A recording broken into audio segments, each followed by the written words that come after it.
I'd like to call to order the City Council meeting of August 30th, 2018. Please rise for invocation by Councilman Allison, followed by the Pledge of Allegiance.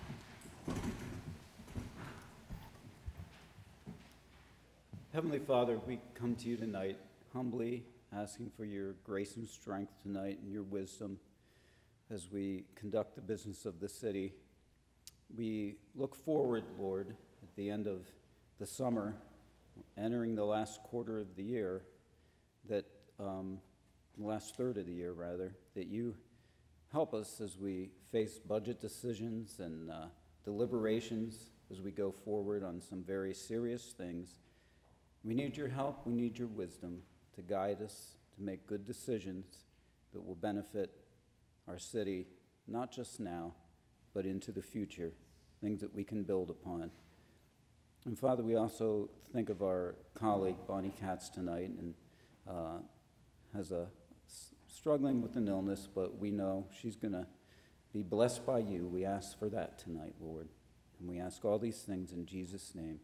Amen. I pledge allegiance to the flag of the United States of America and to the republic for which it stands, one nation, under God, indivisible, with liberty and justice for all.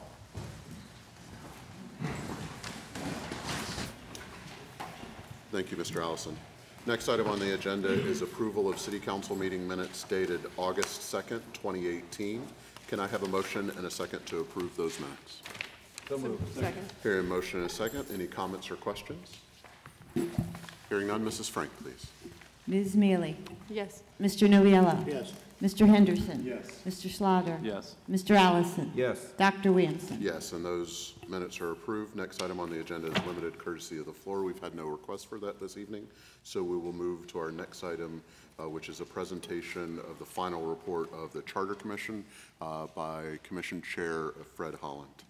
Mr. Holland, how are you this evening? I'm well, thank you. Thank you for making time to inform the public of the work that your commission did. Thank you. I appreciate the opportunity, and good evening to everybody. I've been asked to try to limit my comments to 10 minutes. I intend to do that. The Charter Commission, as you know, was formed as a result of action by City Council putting an initiative on the ballot asking whether a commission should be appointed for the purpose of studying the form of government under the optional third-class city charter law. I'm happy to see that two of my commissioners are here with me tonight, David Stone and Jerry Fosnot. We had a commission of 7. We had 1 resignation, and then we appointed a person to replace him. We started our work in December, and we did some survey work to try to gather information from members of the public at large, from city employees, and also from past and present elected officials. And those surveys were, for the most part, taken over the internet. There were typical survey questions where answers were suggested. But more importantly to us as a commission, all of the surveys had the opportunity for people to make comments about what they wanted. We found that the comments were rich information and were helpful. And in addition to that, all the commission members volunteered to interview employees of the city that we had identified, including some current and past elected officials, and have discussions with those people, many of whom had served the city for in excess of 30 years. And we gathered some very rich data from our discussions with those city employees. There were some, we had a limited amount of time. There were many others that we could have spoken to. We apologize to anybody that feels that they were left out. But as I say, we got some very rich information from those people. There were basically 3 options for the commission. One was to recommend that the form of city government remain the same. The second option would be to revert to the form of government that existed prior to the current mayor-council form of government. And the third option was to change to the council-manager form of government that's defined in the optional third-class city code. We fairly quickly determined that the second option that I mentioned, going back to the old commission form of government, would not be wise for the city. So we took that item off the table within the first couple of months of our meetings. And then we spent a lot of time analyzing the information that we got from the surveys, the information that we got from the interviews, sharing information with the Government Study Commission about the experience in other cities. And some of us also spoke with city officials in other cities, including Lock Haven and Sharon and Easton. As a result of our deliberations, we came to the conclusion that we would like to recommend that the city residents consider changing the form of government to a council-manager form of government. We did that basically, everybody has their own reasons for doing things, but we did that because we thought that that form of government would increase efficiency, would allow a professional manager to be in place as the chief executive officer of the city, would allow that chief executive officer, for whom city council would define the qualifications, to take action to try to increase efficiency, to make departments work better together.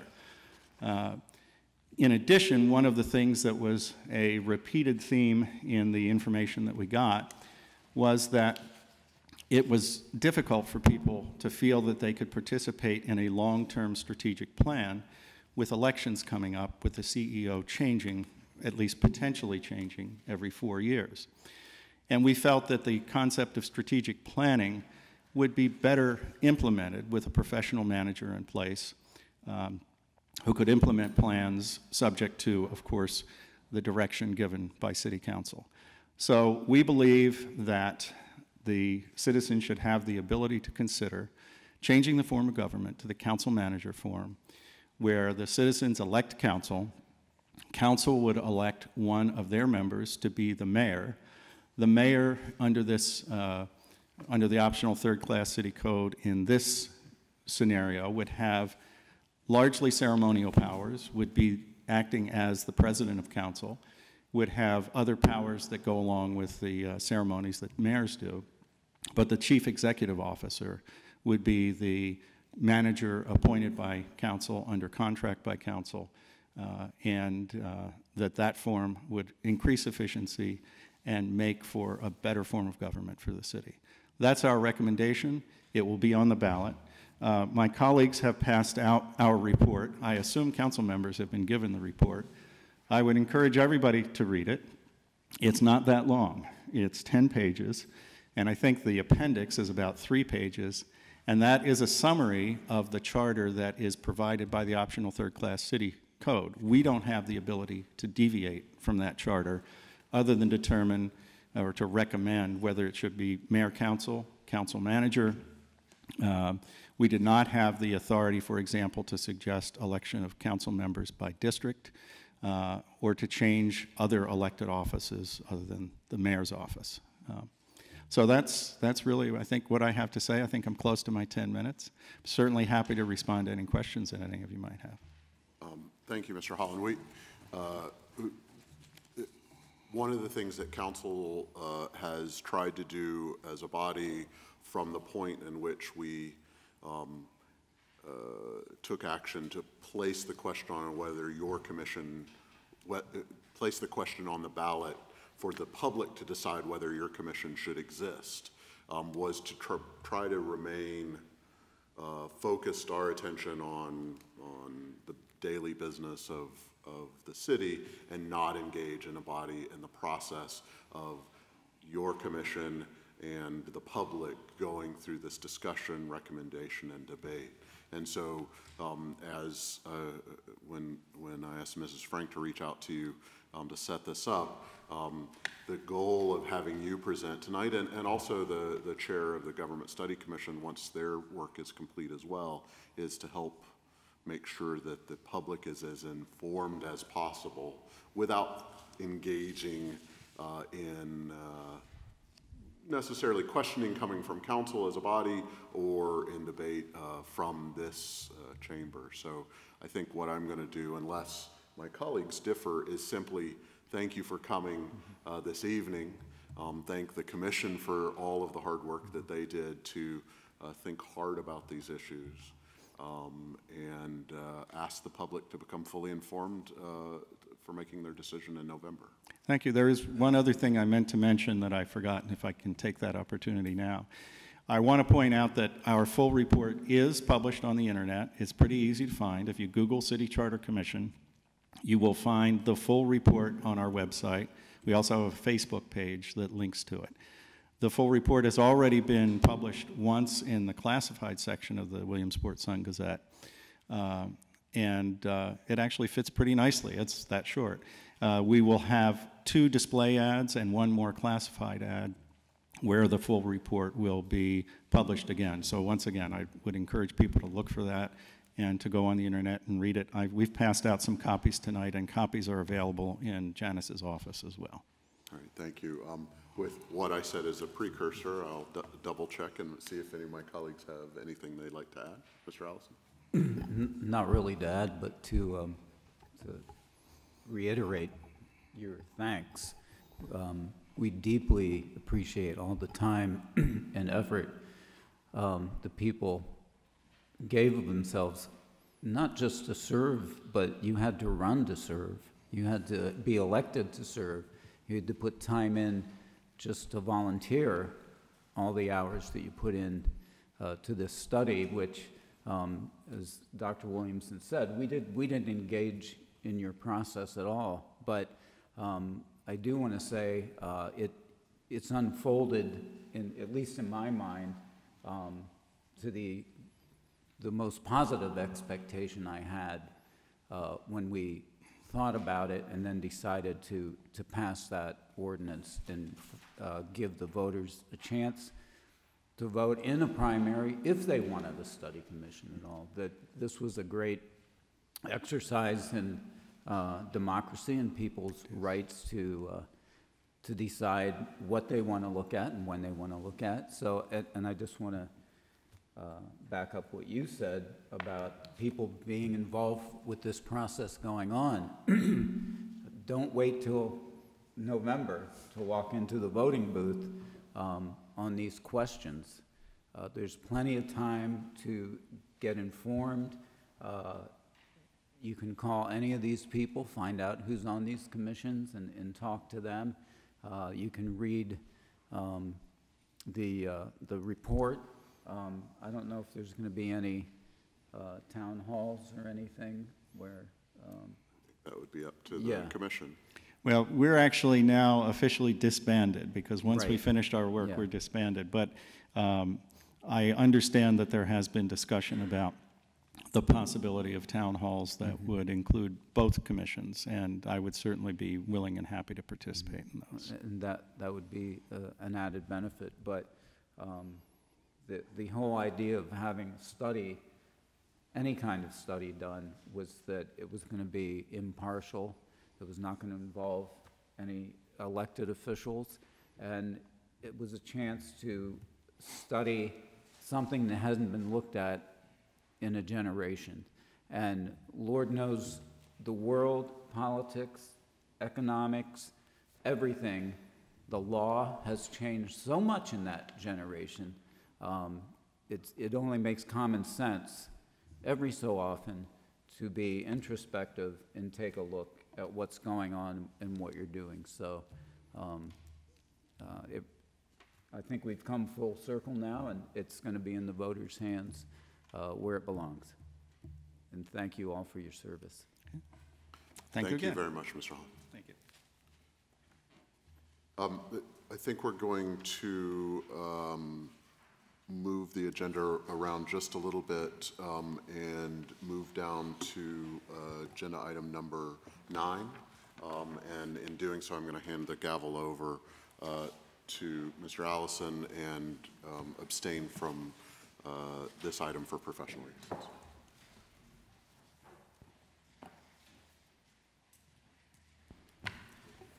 Item 9 is the resolution MOU between City of Williamsport and Lycoming College for the Gateway Project. Would you read that in short form, please? Resolution authorizing the execution of a memorandum of understanding between the City of Williamsport and Lycoming College for the Gateway Project. Thank you, Mrs. Frank. Is there a motion? Second. Motion and second. Mr. Nichols. Thank you, and good Welcome. evening, Vice President Allison and members of council.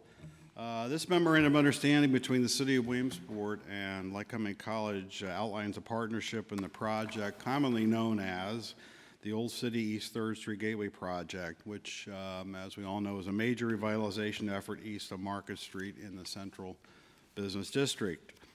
This document is a follow-up to the land development approval at the second City Council meeting in July, and essentially outlines each partner's project role, responsibilities, and commitments.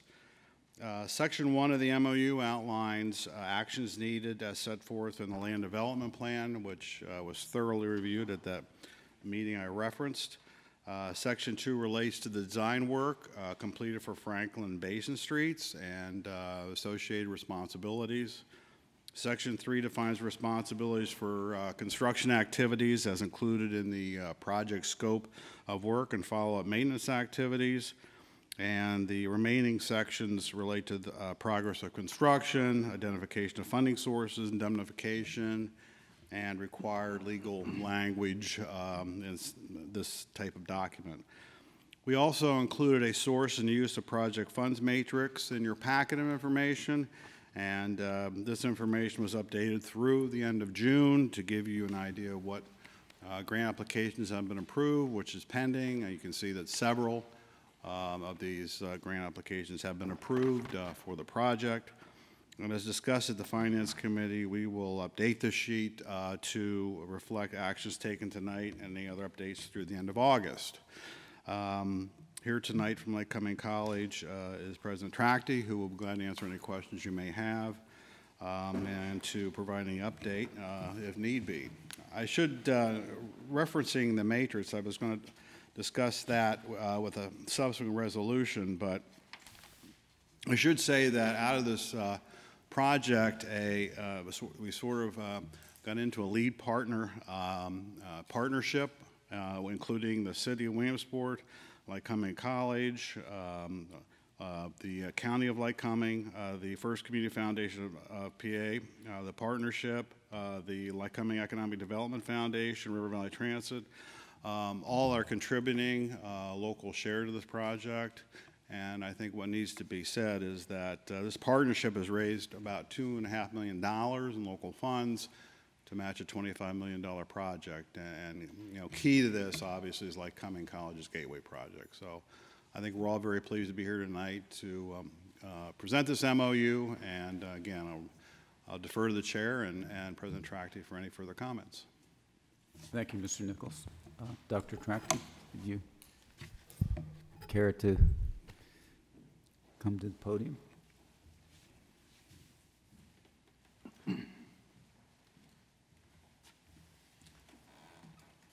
I will simply give a very brief update.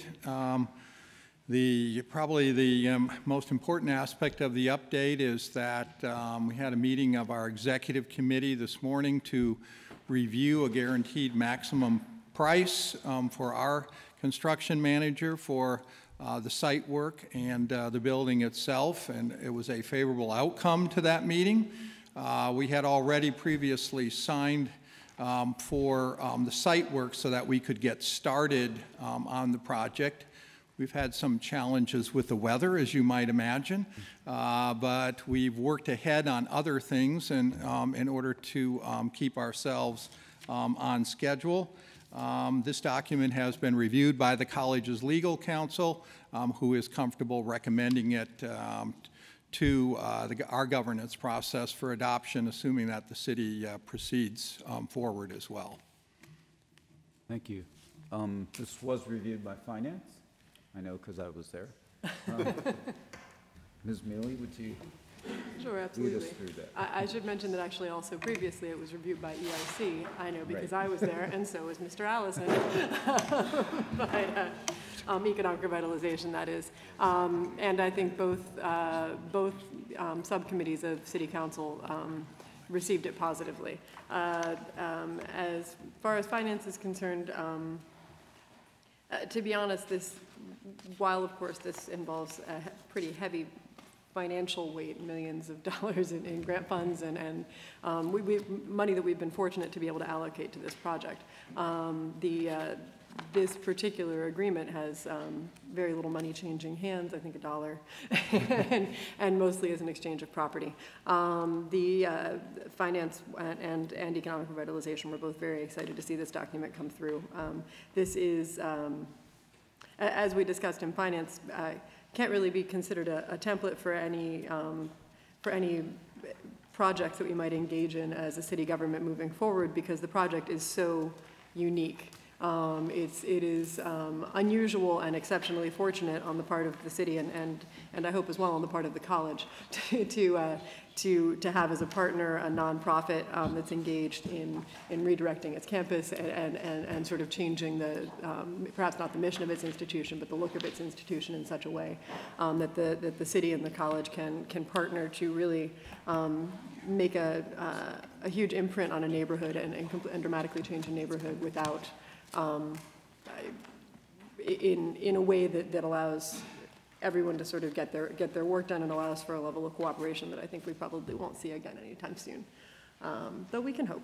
But anyway, the project is strong. The MOU seems to cover most of our interests. The main item of discussion at the finance meeting was section 5 on page 4, the source of funds, which is slightly vague. The reason being, of course, that we have a pretty large document that attends this MOU that describes funding sources and where the money's coming and where the money's coming from and where it's going, and we have a good understanding entering into this arrangement of how the funds will be spent. And we are fortunate, as we heard from Delta Development at, I believe, the Economic Revitalization Committee meeting, to be entering into a project that is more than 80% funded, I believe, at this point, almost before ground's been broken. That's kind of unheard of on something on this large, with something on this large a scale. So we thank the college for being such a great partner and for, I think, bearing with the timelines imposed by seeking grant funding and working with various and sundry government agencies. And we are really excited to, or at least finance recommended this, sent this forward with a positive recommendation to the full body of council, that being Randy and I. And we're very excited to see this project take wing. Thank you, Ms. Mealy. Any questions comments from council members?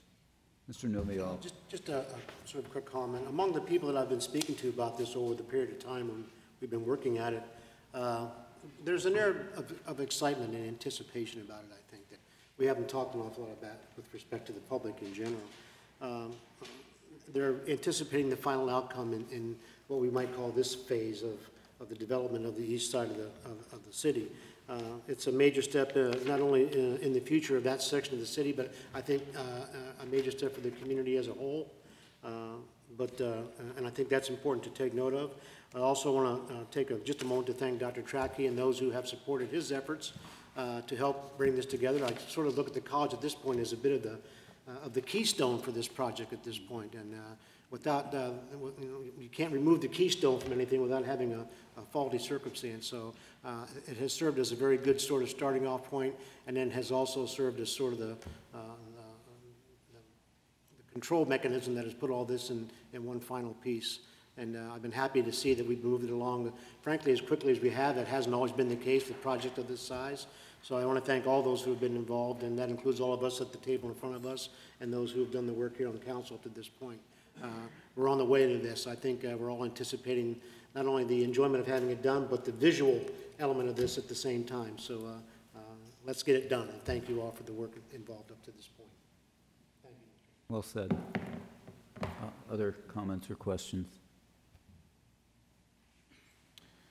Mr. Henderson. Just quickly, it's so helpful to have this matrix, and you know, I've mentioned it before, just to be able to track the dollars. We really appreciate this layout, and obviously for a project this size, you got a lot of moving parts, and so it's just I just think it's key for us to be able to track these dollars, where they're coming from, where they're going, And so for this, this part of the project, obviously, the college is putting forth a lot for this. You know, this is a major part of this project. This part of it, this first part, mostly benefits the college, and so most of the money going into this is from the college, and I think that's important to point out as well. And you can see that in this matrix. It's just so helpful to be able to follow that money. I know that's a concern for different people. You know, are we using you know, tax monies just to benefit the college or whatever else? I think this makes it clear that that's not the case.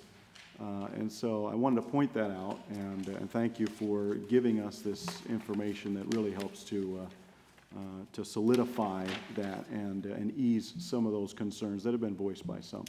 So thank you. Thank you, Mr. Henderson. Other comments, questions? That's an interesting point, because I've seen that criticism as well, that, well, this is all designed for the college. Actually, the whole concept of the gateway was a general plan to develop that area, and gratefully and fortunately for us, the college wanted to be a part of that plan. And Dr. Tracty saw a place that they could jump in on that, and it's fit well with the redesign of their campus. So we've been fortunate in that they have put, well, according to the graph, they have a $12 million commitment to this. That's a serious commitment at any level. And we're doing some, but that's by far the large part of it. I mean, it's not even the large part of it. It's probably 90% or more. The point being that when you have a project like this that takes in a bigger scope, you really need an anchor project in the beginning to get the ball moving. And we're fortunate that we have that in the college, and we're grateful for that. Dr. Tracty and Lycoming College, the board, and others have the vision to be a part of the community in that way. We're going to benefit, and we hope that the college is going to gain a lot of benefit out of it, and the partnership is nice for everybody. As Councilman Henderson said, we have this spreadsheet, and it's really nice, though. We've had these before, but it's really great when all the blocks are filled in with dollars in them. We've had them before when, well, maybe we can get this, maybe we can get that. We've really been blessed by hard work from our administration and our consultants to make this happen. So I'm happy, and everybody's happy tonight. So that's some good news for the city. And if I could just comment, Mr. Allison. So first of all, it is absolutely the case that the college sees this as an investment that both benefits the college and benefits the city. Yeah. And when I made my presentation to my board, I stressed to the board that while the building on our campus will perform important functions that will advance the college, if we did not have the opportunity to be part of a larger redevelopment project, the kind of capital investment that we're making would not make as much sense as it does being part of a larger redevelopment project. Second thing I would say is the college and I intend to remain partners with the city, and Mr. Nichols in particular, as we make presentations for additional dollars, just as we have up until this point. We were there present for presentations for grants that are where the dollars are going entirely to the city, and the college is not receiving any of those grants, because we understand that the entire project, the entire improvement of infrastructure in the East End is really in the interest of the college, it's in the interest of the city, it's in the interest of the residents of Williamsport and Lycoming County, and so we're committed to be there for the long haul until the full vision is realized. Mm-hmm. Thank you. Well put. Ms. Mealy? I think Dr. Crockty points out exceptionally well the truth, especially of living in a small municipality, which is that how interconnected all of our fortunes are. The city is successful only with the success of its institutions and only with the success of its citizens. And to a certain extent, one could make the opposite argument. That is to say that in order to succeed, the institutions need the city to be successful as well. That's a very important thing, and I think something that we can sometimes fail to recognize. And when we look at a project like this, if the city were to have gone in unilaterally and said, we're just going to change this neighborhood and hope that we needed a partner that was invested in the neighborhood and that needed the neighborhood to be successful in order to make the project successful. And we were exceptionally fortunate to have found that in Lycoming College. Thank you. There are no other questions. Mrs. Frank, on the resolution, please. Ms. Mealy? Yes. Mr. Noviello? Yes. Mr. Henderson? Yes. Mr. Slaughter? Yes. Mr. Allison? Yes. Dr. Williamson? Abstain.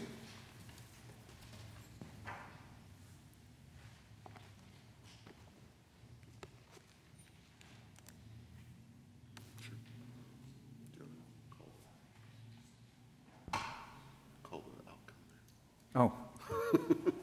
6-0. It passes. 5-0. Oh, 501. Great. Thank you, Mr. Allison. Next item on the agenda is resolution for a multimodal transportation fund grant from the Commonwealth Finance Authority. Ms. Frank, please. Resolution for multimodal transportation fund grant from the Commonwealth Financing Authority. Can I have a motion and a second to approve this resolution? So moved. Second. Here, a motion and a second. Mr. Nichols, how are you? Thank you again. This resolution and the next, actually, are also needed for the Gateway Plan. This first resolution is as I like to say, a standard resolution, which is required to be filed with DCD Multimodal Transportation Fund Grant application, which was submitted by RVT. And tonight you received an updated application for this project, which took out some of the pieces from the other application you received, so you knew exactly what was being proposed as part of this multimodal improvement application on East 4th Street. The application requests $644,514 in multimodal funds and identifies the source as local match. And this relates to the next resolution, which authorizes an agreement with Lycoming County to provide said local match. So I defer back to you for any questions. Thank you. And this was reviewed by Finance, I believe? Yes. Ms. Mealy? Finance did review this item and forwarded it to the full body of council with a positive recommendation. I have not had time to review the new application that we received just this evening, but as Mr. Nichols mentioned, this is the discussion at Finance, I suppose, centered mostly around the various and sundry multimodal fund grants that have gone into this project. And the fact that some multimodal fund grants come directly from PennDOT and others come from, as this one will, from the Commonwealth Financing Authority, which is an arm of DCED. This particular funding, and you'll excuse me, Mr. Nichols, will be going to the East 4th Street and Basin interchange. But we obviously hope that we receive all of this funding, and I think we have every reason to believe that we will, given how invested the multimodal fund already has been in this project. We will soon find out, I suppose. All right, thank you. Any comments or questions from members of council? Hearing none, Mrs. Frank, on the resolution, please. Ms. Mealy? Yes. Mr. Noviello? Yes. Mr. Henderson? Yes. Mr. Slaughter? Yes. Mr. Allison? Yes. Dr. Williamson? Yes, and the resolution carries. Next item on the agenda then is resolution for Lycoming County for use of Act 89 fees. Ms. Frank? Resolution authorizing the execution of an agreement between the City of Williamsport and Lycoming County regarding PA Act 89 fee for local use funds related to the Connect Williamsport Old City East 3rd Street Development Project. Thank you. Can I have a motion and a second to approve this resolution? So moved. Second. Here, a motion and a second. Mr. Nichols? Thank you. As specified in the DCD application, the source of, and also on the source and use fund sheet for the project, Lycoming County is a key partner stakeholder in the Gateway project. As you know, this is the third component of the Connect Williamsport Downtown Revitalization Project, of which 2 parts were completed to the west side of Market Street. So again, this is an agreement where They've already passed by resolution allocation of funds. This is sort of as a sub-recipient agreement for those funds that are being passed through the city for this project. And we certainly appreciate this allocation of capital matching funds. And as I said earlier, that partnership has come together of several local sources, two foundations, Lycoming County, Lycoming College, RBT, the city, and we've all allocated as a total about $2.5 million to support a $25 million project. So it's pretty exciting to have this partnership in place. Thank you. Ms. Mealy? Yes, this too was reviewed by Finance and forwarded to the full body of council with a positive recommendation. Of note, if you do look at the handy-dandy chart that we all have in front of us here, you'll see that Lycoming County's total commitment to the project is $577,734. So then you will ask, why is this only for $511,862? And the important thing to know is that, this funding is actually taking care of both the professional fees element of the chart and the East 4th Street Basin. It's involved with the same thing the multimodal funding was for. The Riverwalk element of the funding that that we've discussed with the county is coming through separately as part of a larger Riverwalk work grant. So that is to say the county's allocation has not currently dropped by any amount. This is merely a segment of what's been promised to be involved with the project. Thank you. Comments or questions from members of council? Mr. Nichols, the only thing I would like to add from our handy-dandy chart is, again, our appreciation for putting this all together to summarize the funding sources. And then, I haven't counted them, but it seems like there's 27 different ones here. The dollars coming in from the city and the county are leveraging a tremendous amount of money. Obviously, earlier the discussion involved the college's investment in the city, but as proof that this is a priority of the state and its different agencies, we have the Commonwealth Finance Authority, we have the Governor's Office, we have Department of Community and National Resources, we have multi-state Appalachian Regional Commission, DCED. The list is a long list of people and agencies and funding sources that have believed in the vision that was created because, as you said earlier, this new 21st century version of the LEAD partnership that the city and the college and the county have put together with the foundation and other local partners, including landowners and developers in that neighborhood. And once we were all singing from the same hymnal, playing from the same playbook, or whatever mixed metaphor you want to use, as you well know, it became incredibly easier for the state agencies to also believe in, and federal agencies to also believe in the vision that we as a community came together to build. And it's been, as someone earlier said, pretty amazing to see. I've seen no better community cooperation in all the projects that we've seen over the years in my time on council. And so your efforts and the efforts of everyone involved in this should be very much applauded. That 80% funding of the whole project doesn't happen without a lot of hard work. And that work, I think, started when a bunch of people who didn't necessarily always meet together started meeting together and started figuring out what they had in common in terms of the vision of that neighborhood. So those efforts should be very much celebrated. The most interesting grant, I think, is the acronym is ARLI grant, and that comes from a source of funds from fines generated by running through the city of Philadelphia red lights, caught on camera. So, and too much of the. I think I have that defined correctly, but so if you've ever been ticketed for running a Philadelphia red light, thank you. And we're often complaining about our dollars going to the big cities. Here, the big cities' dollars come to us, so that's a good thing. If there are no further comments from members of council, Mrs. Frank on the resolution, please. Ms. Mealy? Yes. Mr. Novella? Yes. Mr. Henderson? Yes.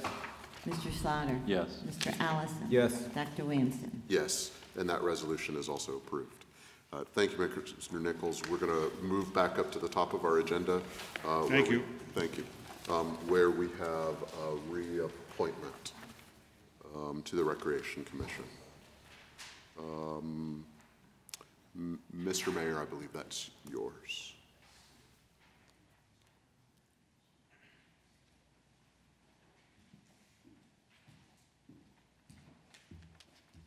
And how are you this evening? I'm doing great.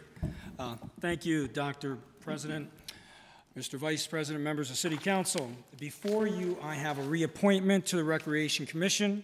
It's a gentleman named Sean Walker. He has served for several years, and I'm sure he's going to continue to do great work for this city. Thank you. Thank you. Can I have a motion and a second to approve this reappointment? So moved. Second. Hearing a motion and a second. Mr. Walker met with Finance. Ms. Mealy. Yep.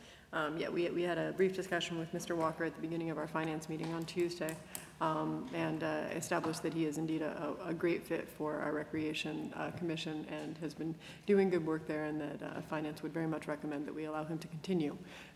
So while we didn't take any formal action, we had a nice talk with him, and we very much appreciate his service thus far. Thank you. Thank you. Any comments or questions? Council, Mrs. Frank. Ms. Mealy? Yes. Mr. Noviello? Yes. Mr. Henderson? Yes. Mr. Slaughter? Yes. Mr. Allison? Yes. Dr. Williamson? Yes, and that reappointment is approved. Thank you. Thank you, Mr. Mayor.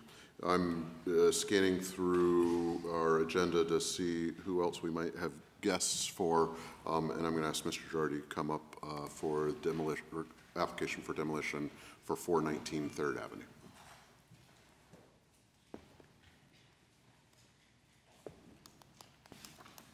Mr. Girardi, how are you this evening? Good. And yourself, President Williamson? Well. Good. Members of council, what you have before you is a demolition request for 419 3rd Avenue. Property is owned by Goodfellas, Inc., and the structure has been used as an R3 residential zoning. It's in a residential zoning district. It was used as an apartment complex. It hasn't been used in quite some time. The owners have owned it for 8 years, and it's been vacant. It's in the state of disrepair, and it does need to be removed, and they're requesting to tear it down at this time. They're going to plant grass and seed. They don't have any really plans at this point to do anything with the property. All right, thank you. Can I have a motion and a second to approve this application for demolition? So moved. Hearing a motion and a second. Comments or questions from members of council? Hearing none, Mrs. Frank. Ms. Mealy? Yes. Mr. Noviello? Yes. Mr. Henderson? Yes. Mr. Slaughter? Yes. Mr. Allison? Yes. Dr. Williamson? Yes, and that demolition is approved. Thank you, Mr. Girardi. I believe now we can return back to the top of the agenda, which brings us to item number 7, ordinance amending Article 709. Mrs. Frank, in short form, please. An ordinance amending Article 709, disturbing the peace. Thank you, and this is in first reading. Can I have a motion and a second? So moved. Second. Hearing a motion and a second. Chief Young, how are you this evening?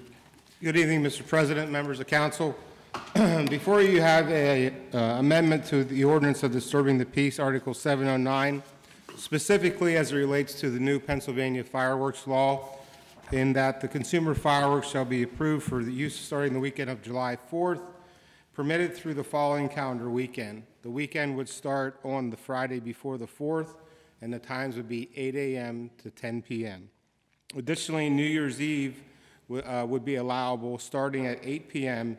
and concluding at 12:30 a.m. New Year's Day. Thank you, and this was reviewed by Public Safety, I believe. Yes, and Mr. Lubin. And Mr. Lubin. Mr. Henderson. Yes, Public Safety did review this, and of course, we've had a lot of discussions about this since the 4th, and so there have been some complaints, and we wanted to address this as best we could. We do understand that, that as new ordinances go, there may have to be amendments later on. But inaction is just not an option for us, and so we want to do something here. we're assured that we'll be able to enforce this. Something of note is that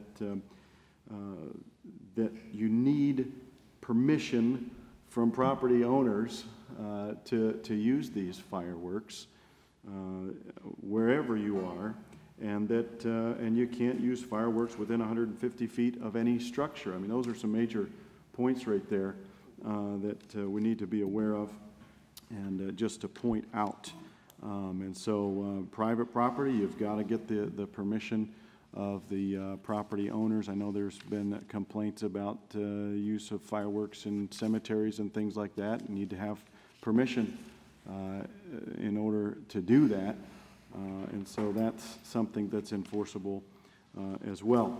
And so this is not a new ordinance altogether. It's just an amendment to our current disturbing the peace ordinance, and so it fits in, I think, very nicely.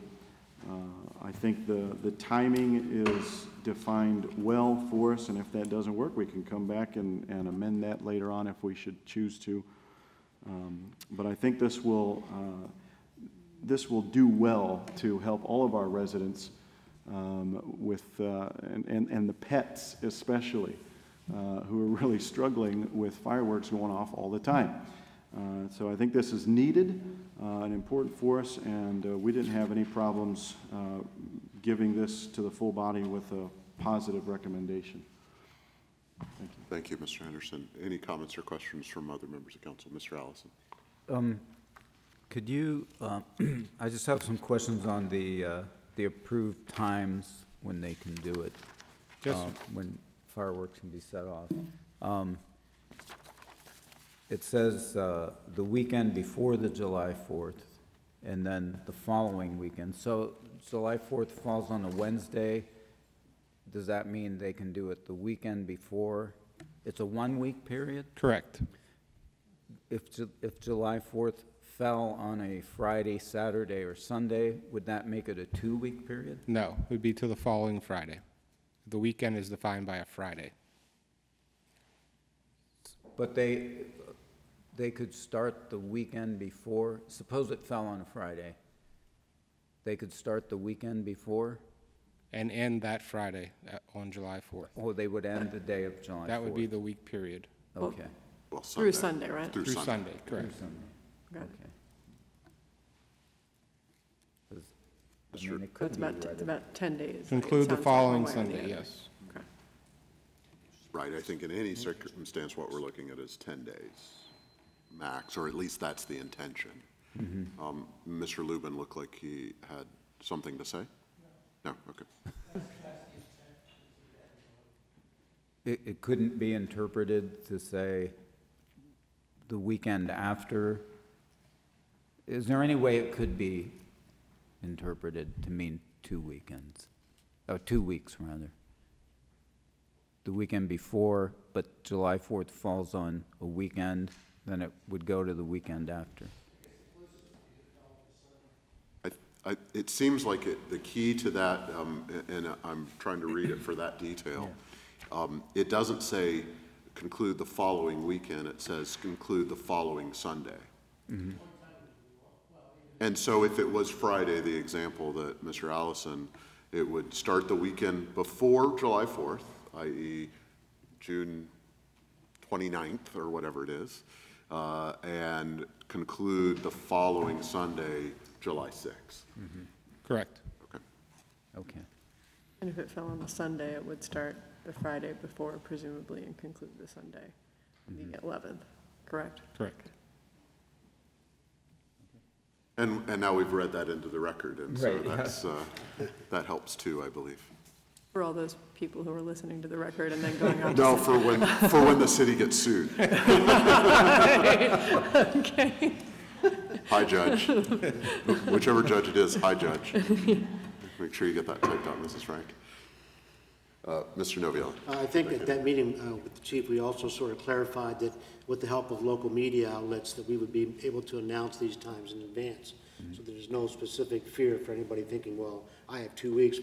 if they're reading the paper, if they're listening to whatever means we have to dispense information, it should be relatively clear enough to the general public as to when these times are available to them and when they also end, which is probably the most important time of that date, I would think. Chief, if I'm wrong about that, you clarify. No, that's fine. And what will really happen will be if we do get challenged on this and find that the wording is somewhat ambiguous, we could always come back and change it and define it July 2nd through the 10th and make that every year that the time is for the fireworks.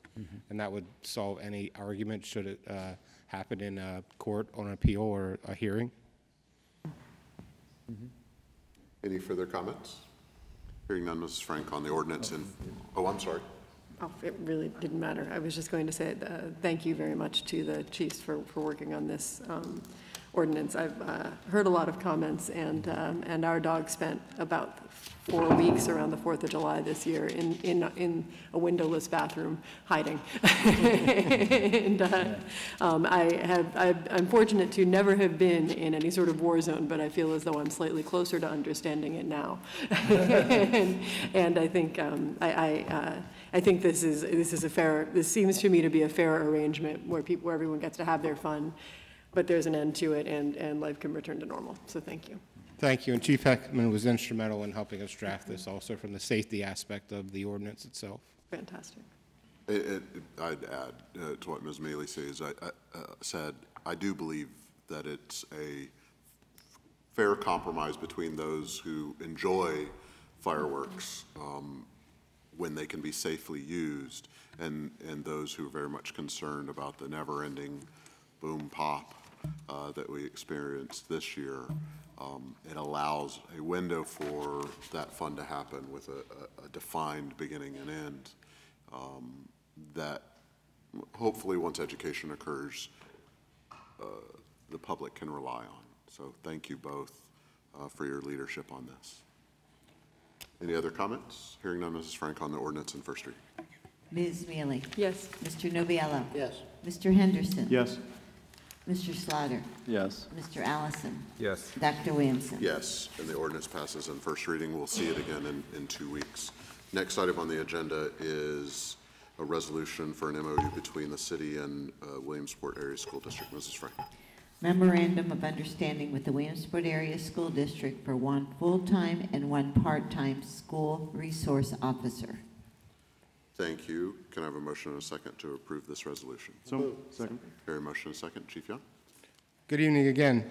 Before you is a memorandum of understanding between the Williamsport Area School District and the City of Williamsport for the calendar year of 8/27/18 through August 26, 2019. The biggest change for this MOU from last year is that we added another officer to the program at 20 hours per week. So we have another officer on a part-time basis within the elementary and middle schools. They've agreed to reimburse us at a rate of $440 per day per officer times the 180 days in the school year. Also, the new language is in this MOU this year is we'll be covering special events that will go towards our hours of the 40 hours and the 20 hours for the part-time officer. That would include not only during the school week if they weren't there, but if we replace them at an event for 4 hours, that would count towards our 4 hours to fulfill our agreement. There was also language in the MOU last year that if we were unable to provide an officer on a full-time basis to the school district, we would have to reimburse them that amount. That language was taken out. They've accepted that if we're busy or something would have come up, we can send a patrol officer up 1 or 2 times a day, check in with them, make sure everything's fine, see if they need anything. They would accept that as a day's SRO. So I think it was a good compromise for both of us from a safety perspective as well as a public relations from the police department, as well as the school violence aspect of what's going on across the nation, and us being able to provide another at least part-time officer within the elementary school to foster that early relationship between the child and the police, as well as maybe the parents. Thank you, and also reviewed by Public Safety. Mr. Henderson. Yes, we did take a look at this in public safety, and we are, enthused about this. It seems to be very well put together. I know The chief worked with the school district, had several meetings, and really put some time and effort into this. I think you can tell in this MOU that there is a real initiative to have some positive interaction with our young people, and I really appreciate that aspect. It increases our flexibility, and of course that in combination with our flex shift, I think it works really well. It eases the difficulties that we've had in the past for our police department. And then it also makes special note of special events and things like that, which I think is very important, working with our young people, increasing those positive interactions. And so we're excited about this, and of course with another part-time officer, it just, increases our interaction with them all the more. So we forward this to the full body of council with a positive recommendation. Thank you. Comments or questions from members of council? The school district just wanted me to pass along, and I said this in public safety, but their sincere gratitude to Chief Young and Captain Miller particularly for all their hard work that they've put in coming to this agreement and this MOU on behalf of the school district. So they wanted to make sure that I publicly thanked them on behalf of the district. So thank you to Chief Young and Captain Miller for providing us with this other half-time officer, and then obviously 1.5 in totality. Thank you. Other comments or questions, Mr. Noviello? Just very quickly, Chief, if you wouldn't mind giving us sort of a reiteration again about how the flex shift will accommodate what we have set up with this? So let's say, for example, that we have our full-time officer off or out on a vacation week, and our part-time officer maybe has a training. We would be able to anticipate that, move a flex officer into that position with that, change the shift or whatever within the 48 hours notice, be able to move that officer in without incurring any expense whatsoever, no overtime. That would be a regularly scheduled shift for him. Thank you. Thank you for the question. That's good clarification. Mr. Allison? I just have a comment.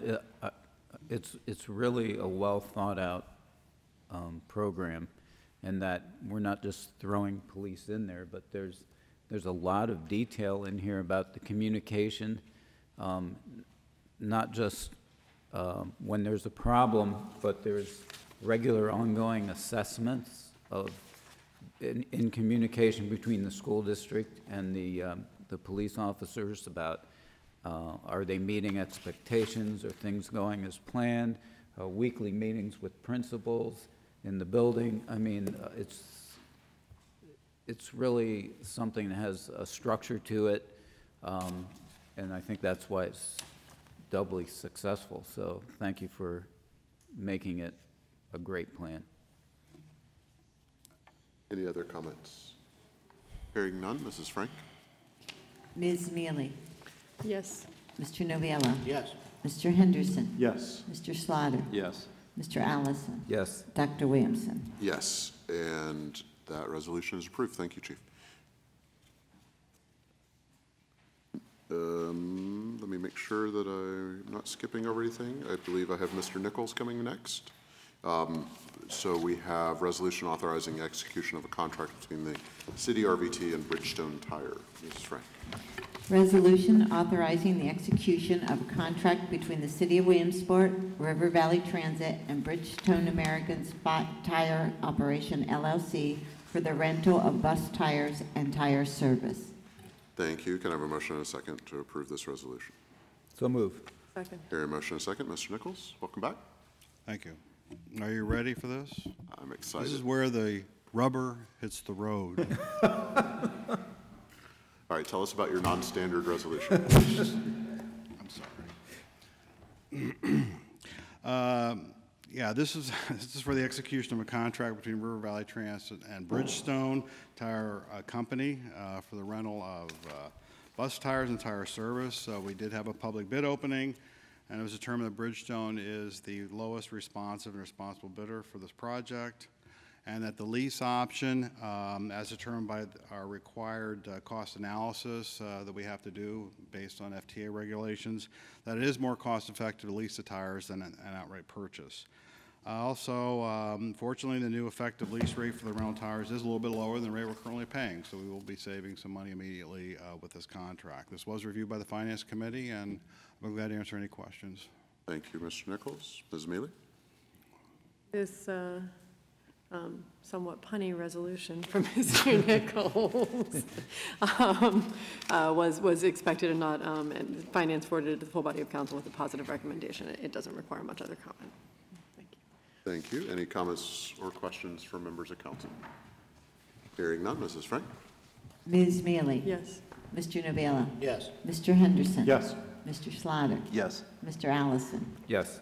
Dr. Williamson? Yes, and the resolution is approved. Thank you, Mr. Nichols. Thank you. Next item on the agenda is a resolution to accept certified local government grant. Mrs. Frank? Resolution to accept a certified local government grant, ME number 61809. Thank you. Can I have a motion and a second to approve this resolution? So moved. Second. Hearing a motion and a second. Ms. Young, how are you this evening? Fine, thanks. You may remember in January of this year, Council approved the submission of a certified local government grant to the State Historic Preservation Office. We have been notified that the grant submission was approved for $4,200, and these funds are for HARB administrative costs. The city will match these funds with $4,200 of in-kind services and $100 cash match from the City Council HARB set-aside. The in-kind services include staff administrative time, supplies, printing, and mailing expenses. And the grant period is from August 1, 2018 to July 31, 2019. And this was reviewed by the Finance Committee. Thank you, Ms. Young. Ms. Mealy? This was reviewed by the Finance Committee, and most of Finance's discussions centered around the fact that currently this grant is able to be matched by in-kind contributions of actually Ms. Rosinski's time from the Community Development Office. But there are some revisions to the grant cycle that are in the works, we believe, for next year, but no one's quite sure. That might mean that we have to have a cash match in play instead of an in-kind match, which of course would change things dramatically. But for the time being, at least for this year, this is funding that we've received in the past, and that of course we'll hope to continue to receive. And we put it to good use, funding HARB activities and other historic activities by Mary Rosinski. Thank Forwarded you. to the full body of council with a positive recommendation if I didn't say that. Thank you very much. Comments or questions from members of council? Hearing none, Mrs. Frank? Ms. Mealy? Yes. Mr. Novello? Yes. Mr. Henderson? Yes. Mr. Slaughter? Yes. Mr. Allison? Yes. Dr. Williamson? Yes, and that resolution is approved. Next item on the agenda is resolution to approve submission of a fair application to the county. Mrs. Frank? Resolution to approve the submission of a fair application to the County of Lycoming for a rental rehabilitation program in the Park Avenue neighborhood. Thank you. Can I have a motion and a second to approve this resolution? Second. Hear a motion and a second. Ms. Young? Yes, this program will follow the same guidelines as the FAIR-funded Brodart Neighborhood Improvement Program for the rehab of rental properties. We're going to be applying for $200,000 for the Park Avenue neighborhood. The Park Avenue neighborhood generally includes the area bounded by Campbell Street on the west, Brandon Avenue to Walnut Street to Park Court on the north, Market Street on the east, and Little League Boulevard on the south. Just a reminder about the FAIR program requirements.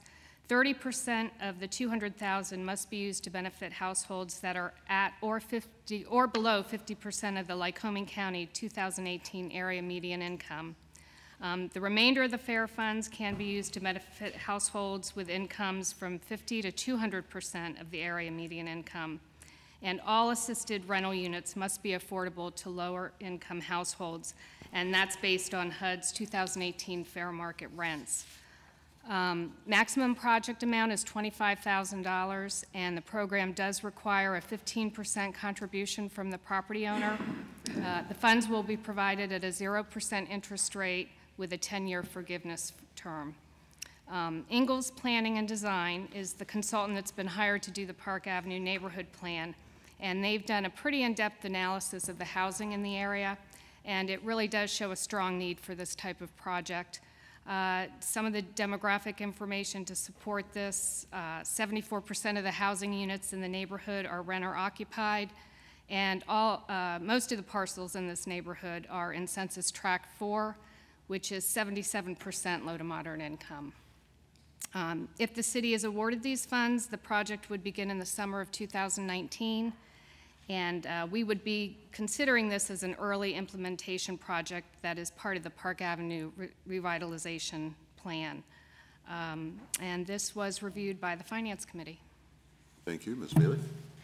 This was reviewed by Finance Committee and passed to the full body of council with a positive recommendation. This is, as Ms. Young mentioned, a program that we've benefited from already in the Brodart neighborhood, and that we put to good use. I believe in finance she passed out a map of buildings in that neighborhood that have in the Brodart neighborhood that have been rehabilitated using fair funds, and it's 23 units, I think, in 11 properties. And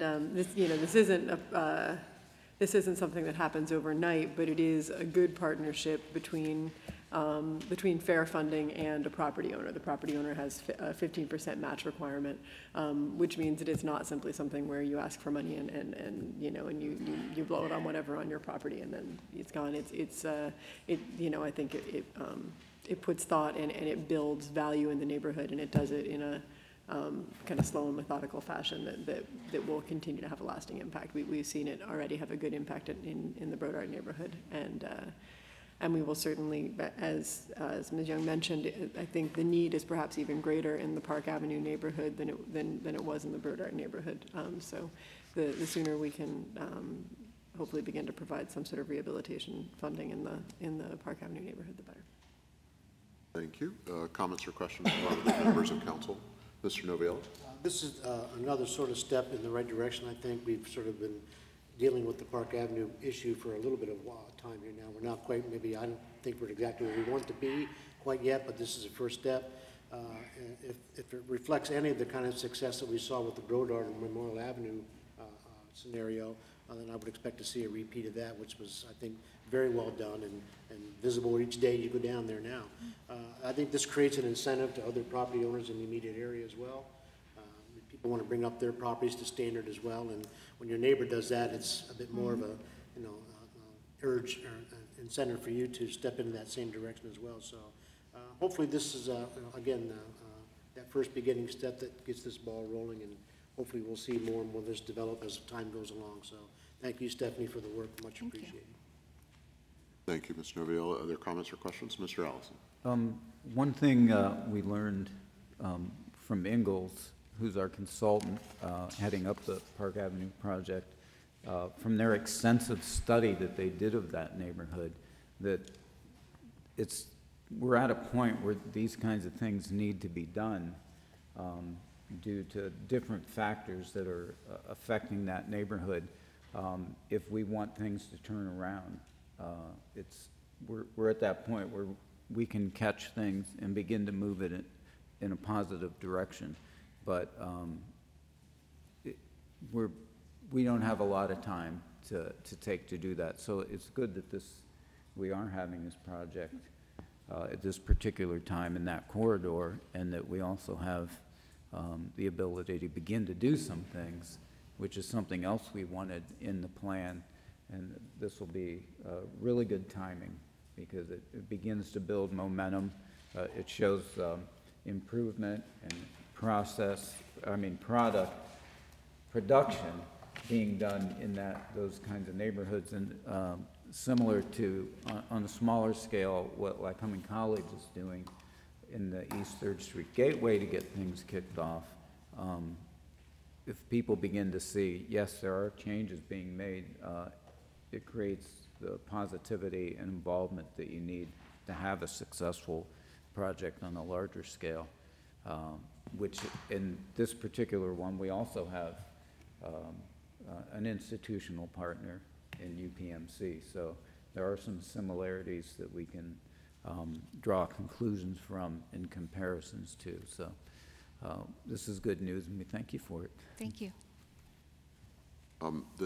My thoughts on this are that you know, we've learned lessons out of both the Brodart neighborhood and the East 3rd Street Gateway.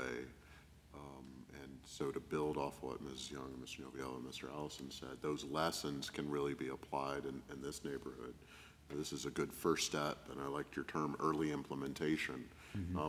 The planning phase for Park Avenue neighborhood is still underway, and it's replicating the equivalent planning that we talked about earlier in terms of the Gateway, East 3rd Street Gateway area. But the success of, not completed, by the way, we still have more work to do in the Memorial Avenue neighborhood, and of course we have a lot more work to do in the East 3rd Street Gateway. The success of either or both of those projects relied upon the overlapping positive sub-projects that were involved in all of those things. In this case, the early implementation, first step is revitalizing affordable housing. And the FAIR program is one of the best programs that I'm aware of for doing that because it allows for a broader range of flexibility.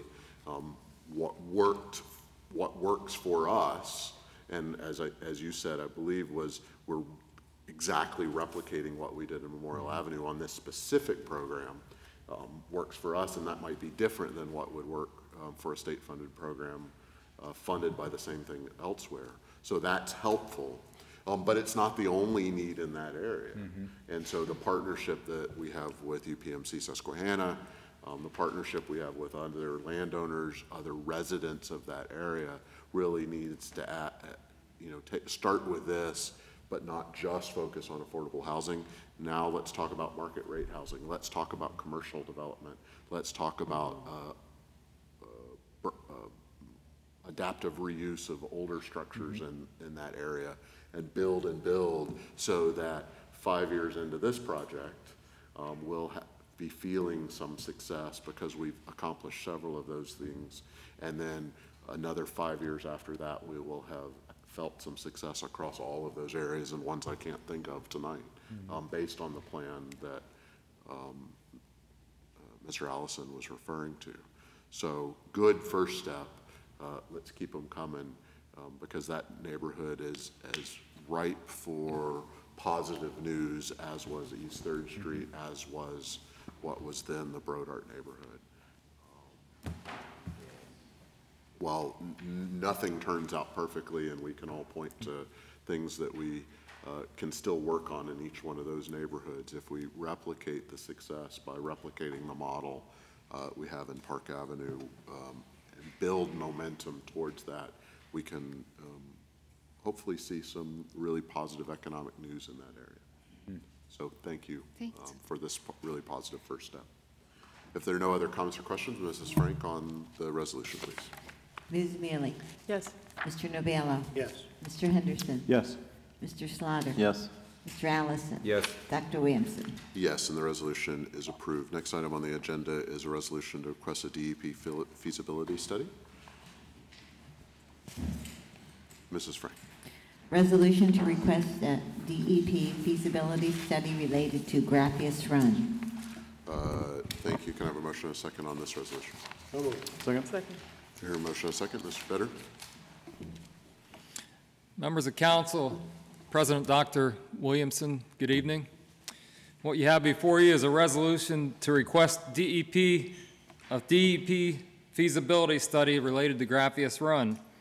As you may or may not know, the Department of Environmental Protection is authorized to provide structural flood protection in any area of the Commonwealth that requests such protection, if it can be proved that it's economically justified. DEP does not, however, provide a grant. This is not a grant. Rather, they construct the protection system and then turn it over to an individual municipality. DEP controls all aspects of the project throughout completion, and there are two major steps in the partnering process with DEP, and those are as follows. Step 1, flood protection feasibility study. That's what we're talking about right now. The City of Williamsport and Loyalsock Township must pass a study resolution of sponsorship, which will serve as a formal request for DEP assistance. If approved by DEP, a flood protection feasibility study will begin and will be performed by engineers assigned by the DEP Division of Project Development. If the project is determined to be economically justified, one or more municipalities will need to sponsor the project. And the criteria for sponsorship is provided in the attachments that you have. That's more expanded on within that attachment. Step number 2, development of funding strategy and project construction. After the study report is issued, engineers from DEP will meet with City of Williamsport and Loyalsock Township officials to explain the proposed project in detail and discuss items of local participation and responsibility. No other action is taken by the Commonwealth unless the City of Williamsport and/or Loyalsock Township approves a resolution of sponsorship. This work will be done at no cost to the City of Williamsport, this phase of the work, I should say. This resolution was taken before Public Works earlier this week, and it was reviewed by council. And now I will entertain questions. I have in attendance Mr. Jason Fitzgerald from Penn Strategies, and I will take questions at this time. Mr. Fitzgerald, anything to add before I turn it over to? I think that Mr. Benner covered everything. Loyalsock Township passed a similar resolution on Tuesday unanimously. All right, thank you very much. Mr. Noviello for Public Works, correct? Yes, we pretty much got the information that I would have passed on, so I won't reiterate all that. I'm grateful to hear from Jason just now because we didn't know at that point what was going to take place. So we're happy to hear that Mr. Burdett and those in Loyalsock are happy to help us out with this project, as well as helping themselves at the same time. I know that Chelsea is providing some information for us, and I'm sure we'll go back to DEP to help further this cause all the more. And obviously, as all of us up here know, anytime we get something for nothing, so to speak, we're pretty happy to acknowledge that. And because of that, in part with what we just learned tonight here, the committee passes to full body of council with a positive recommendation. Thank you very much. Comments or questions from members of council? Mr. Anderson. Just to note that it says feasibility study, and we kind of tire of hearing those words in connection with Graffius Run. And all of us understand that. And we think, okay, what are we doing another study for? But the idea is that we're asking the state to come in and help us. And in order for that to happen, they've got to do a study and figure out if it's justified. So we have to present our case to the state. And it's very important that we do everything that we can to present it accurately and show the great need that we have. And so part of presenting that case to the state will be the surveys that we're filling out, those that have been affected by the flooding in Graffius Run. You have spent your own money and you have suffered great loss. It's important that you fill out a survey and get that to us so that we can use that in presenting the case to the state. So please fill out the survey, contact the city if you haven't gotten one already, but we need to justify this to the state as soon as possible. Also, I think important to mention is that we don't commit any funds at all until we see their study. If they choose to take this on, if they choose to say, yes, we'll study it out, they present that to us, and then we can thumb it up or down. So at this point, we're not committing, and it's not necessarily a commitment to sponsor it, but just we're looking at it, we're interested, we need some help, and we would sponsor it if you tell us that you're going to help us out. That's kind of the idea, but we're not putting you know, any money into this yet, and I think that's important to mention as well. Yes, it's another study, but for good reason, and the previous studies that we've done can also help building the case to the state. So they were not wasted studies. All of that information that we've gathered will also help to make this case to the state. And so it's important for us to follow this process, and we're very hopeful that the state will agree and help us out here. Councilman, if I could, too, this should be the study to end all studies. It's going to be pretty simple. It's going to come back, and either the project is going to cost less than what the potential for damages are over the next 10 years, or it's going to come back and be less. If it comes back that there's going to be more potential damage, which we think that there will be, the state will put it somewhere in the capital budget, and hopefully it'll be funded in its entirety. And even at that point, if the feasibility study comes back, it's important to note that it's not a grant. It's the Department of Environmental Protection taking the project on and completing it, very similar to what happened in the 1950s with the levee. So the responsibilities for Loyalsock Township and the city of Williamsport will be that you will have to maintain it indefinitely. So when we talk about sponsorship, that's what we're talking about, is the responsibility to maintain whatever flood mitigation efforts they put together for us. So folks in Loyalsock Township, we're very excited about this, obviously, and very much look forward to working with the city as this goes forward. So from a procedural standpoint, whoever the contact will be at the city of Williamsport on this project, I don't know if it would be you, Mr. Benner, DEP will be reaching out to you and also to Mr. Burdett in Loyalsock Township, to sort of, provide them with some introductory information and some other things, and we'll go from there, assuming that you pass it tonight. We have already. We did a walkthrough with Mr. Douglas Hill from DEP a little over a month ago, I would say. I'm not sure the exact date, but they were up and they viewed the site. So I see this as a potential permanent fix to this issue. That's how I see it. If we are fortunate enough to not only be considered to pass the feasibility study portion, I guess, and for the project to be taken on by DEP, but also for it to cost us nothing for the initial construction phase. I hope that we are not so far along in the levee project by that point that we fail to remember how important it is to maintain it immediately.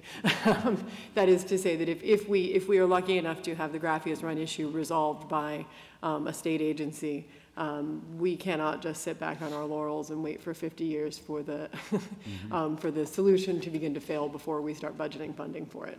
This isn't a removal of responsibility for funding the Graphius Run issue. This is simply a lovely transition from trying to find money to construct a fix to trying to find money to maintain a fix, which would be delightful. Yeah, there will be. It is important to note that the cost of the municipality is that you have to maintain the structure that they build. They essentially, when it's done, they literally will hand you a manual. They did this in the borough of Ashley. They do it kind of ceremonially, and then it's yours. DEP will come back on an annual basis to inspect the work that's done and provide advice and consent, but they will not provide any money after the project's over. When the project's over, it's over. One follow-up question then. Does the city or Loyalsock, for that matter, do any of the municipalities affected have any kind of say in the nature of the project undertaken by DEP? So the study will come back with recommendations, and essentially what you're agreeing to is accept that. The other potential cost to a municipality would be if easements are needed to do the project. So in other words, if a property needs to be removed or part of the structure needs to be put on a private property, the city or the township would be responsible for that cost. In the previous case that Penn Strategies worked on in the borough of Ashley, what we were able to do is through the Commonwealth Financing Authority apply for the flood mitigation grant, which does cover easements. And there would be, with those easements, of course, there'd be legal costs. the Commonwealth of Pennsylvania would not pick up the legal costs. So it'll be clearly laid out, what you're accepting, at that point. But there'll be no engineering costs because the state, if they choose to select a local engineer, which sometimes they do, or they'll use their own, they go through the bidding process. Same thing with the construction of it. All of the firms that would be hired to do that would be hired by the Commonwealth. So, that would certainly, when it comes back, and this is the recommendation, if the city and the township don't like it, you'll note at the end of the resolution, you have an opportunity to say no, thank you. I guess that was the thrust of my questioning is, I suppose the only potential issue would be if whatever solution were found would be so cost prohibitive to maintain, or perhaps so invasive in the neighborhood in question that it would be difficult for us to undertake it as a municipality or as municipalities. And so there's not an opportunity, it doesn't sound like, to affect the decision-making process, but there is an opportunity to reject the outcome to reject the final plan if that's the case. Okay, understood. Okay. Yes, I think there's something in the process that if you do reject their findings, you can't apply for it again for 10 years or 15 years or something, but that's understandable. So in other words, you can't reject it and then in 4 years come back and say, hey, would you guys do this again? There's a time period. I'm not sure. I think that it's 10 years. Okay. Other comments? Mr. Allison? I have a question about the economic justification, if we're economically justified. What kind of bar is that? Do you have any idea? So we're going to look at the last 10 years of damages. Mr. Winder and his department have been very helpful and are going to be providing a lot of that information. We're pretty confident that one of the respondents to the damage estimates, which was a construction company, will probably get us over that threshold because they've had damages in multiple millions of dollars. So we're going to look at the last 10 years, and then we're going to project that over the next 10 years is similar, adjusted for inflation. And then the other important factor to consider is, too, that for whatever reason, when you look at the precipitation maps of the United States, precipitation over the last 15 years is up very substantially in the Northeast. There are more storm events. So the number that was in the op-ed that we had in last week that referenced 10 storm events per year, that will go up over the next 10 years. So those are the kind of numbers we'll be looking at.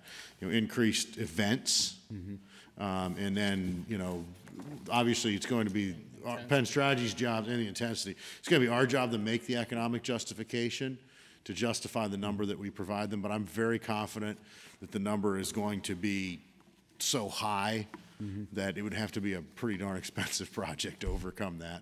Right. Especially since there's 269 properties involved. Now, you had indicated to me the other day you felt it'd be a little less than that, but a little less, yes. Close to 200 and right. Certainly over 250 properties that are impacted. Is that fair? Sure. Okay. And it's a dollar amount, though. It's not a geographical area. That's a dollar amount. Okay. Yep. The other thing is, so we're at the first bullet point under step 1, I believe. Yep. Do you have any idea what the timeline is? Suppose everything goes great and everything's approved and they get their study. Is there any? Mr. Benner will know the time frame, and obviously if you could share that with me, I'd appreciate it, or include me in the meetings, I would appreciate that as well. Yes. He'll be getting a time frame within the next month. Right. So hopefully, I mean, they were talking about as early as, I think when Mr. Hill was here, as early as next spring, we would have the results of this feasibility study back. Okay. But that's an aggressive timetable because we have a lot of surveys to do, which we'd like to get back by September. By September. Which we're into September now, so the middle of September, end of September. So really the answer is, so this is step 1, but we need to collect the data. We'll have to produce our report, and then the quicker we get that in, the quicker we can get started. But it wouldn't be out of the question. It would be my goal to have this wrapped up in the spring of next year. our Step- part of it? Step one. Okay. My goal would be to have our part of it wrapped up by, as far as what we'll provide the state by, October, Okay. beginning of October. It sounds great if everything goes along. I mean, we have to be aware that there is a risk here, that we put some time, we spend time on this, and then it doesn't work out. And I hope in the meantime, we have a Plan B backup so that we don't waste time just putting all our eggs in this basket, just in case. Some cursory planning on what the next step would be, because we've waited, the residents there have waited a long time for us to get to this point. This sounds great, but just a little cautionary thought. Thank you. I mean, one of the risks obviously would be if there's a change in leadership at DEP. I mean, they did get $50 million in additional funding in the last budget, but certainly, yeah, it's something, a political consideration. If there's, I shouldn't say a change in leadership, if there's a change in direction at DEP, and there would be less of a focus on these kind of programs, they may say, hey, we're not putting any new ones into the capital budget. Is certainly And that would be not impossible. More of a political consideration. That would be my job to whoever the new secretary is, to make sure that they don't change their priority with regard to this Okay. program. Right. So there are some risks involved. But it's worth looking at. Thank you. Other comments, questions? I just wanted to clarify something Mr. Fitzgerald hinted at a bit earlier. Without going into details, I know that there's going to be change in personnel in the near future. Are we to understand that Mr. Benner is now leading this project in all of its parts on behalf of the administration? Yes, I've been in touch with DEP, and I'm dealing with this project from here at this point out. Yes. Okay, so does that include the survey, implementation, and analysis? I have been heavily involved in the surveying with Ms. Chelsea Myers, and the analysis part of it, no, but compiling the data, yes. So you have experience compiling data but not analyzing the data? We'll have to analyze the data, so I'm hopeful. And I'll go out. I know I haven't been able to get out. I don't actually know when you're going, so let me know when you're going. Sure. I'll throw some sneakers on and we'll hit some doors. I'm fine with that.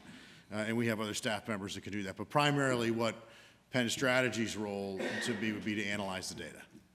So if the city could, so the way that it worked in the other case that we did it was Mr. Benner is equivalent in that municipality, collected all of the data, provided it to us, we analyzed it, and then pulled some other things through IMPLAN and some other, I'm not going to get too specific about the way in which we do it, but there are ways that you can quantify the information that Mr. Benner collects. So that will be on our firm to analyze the data.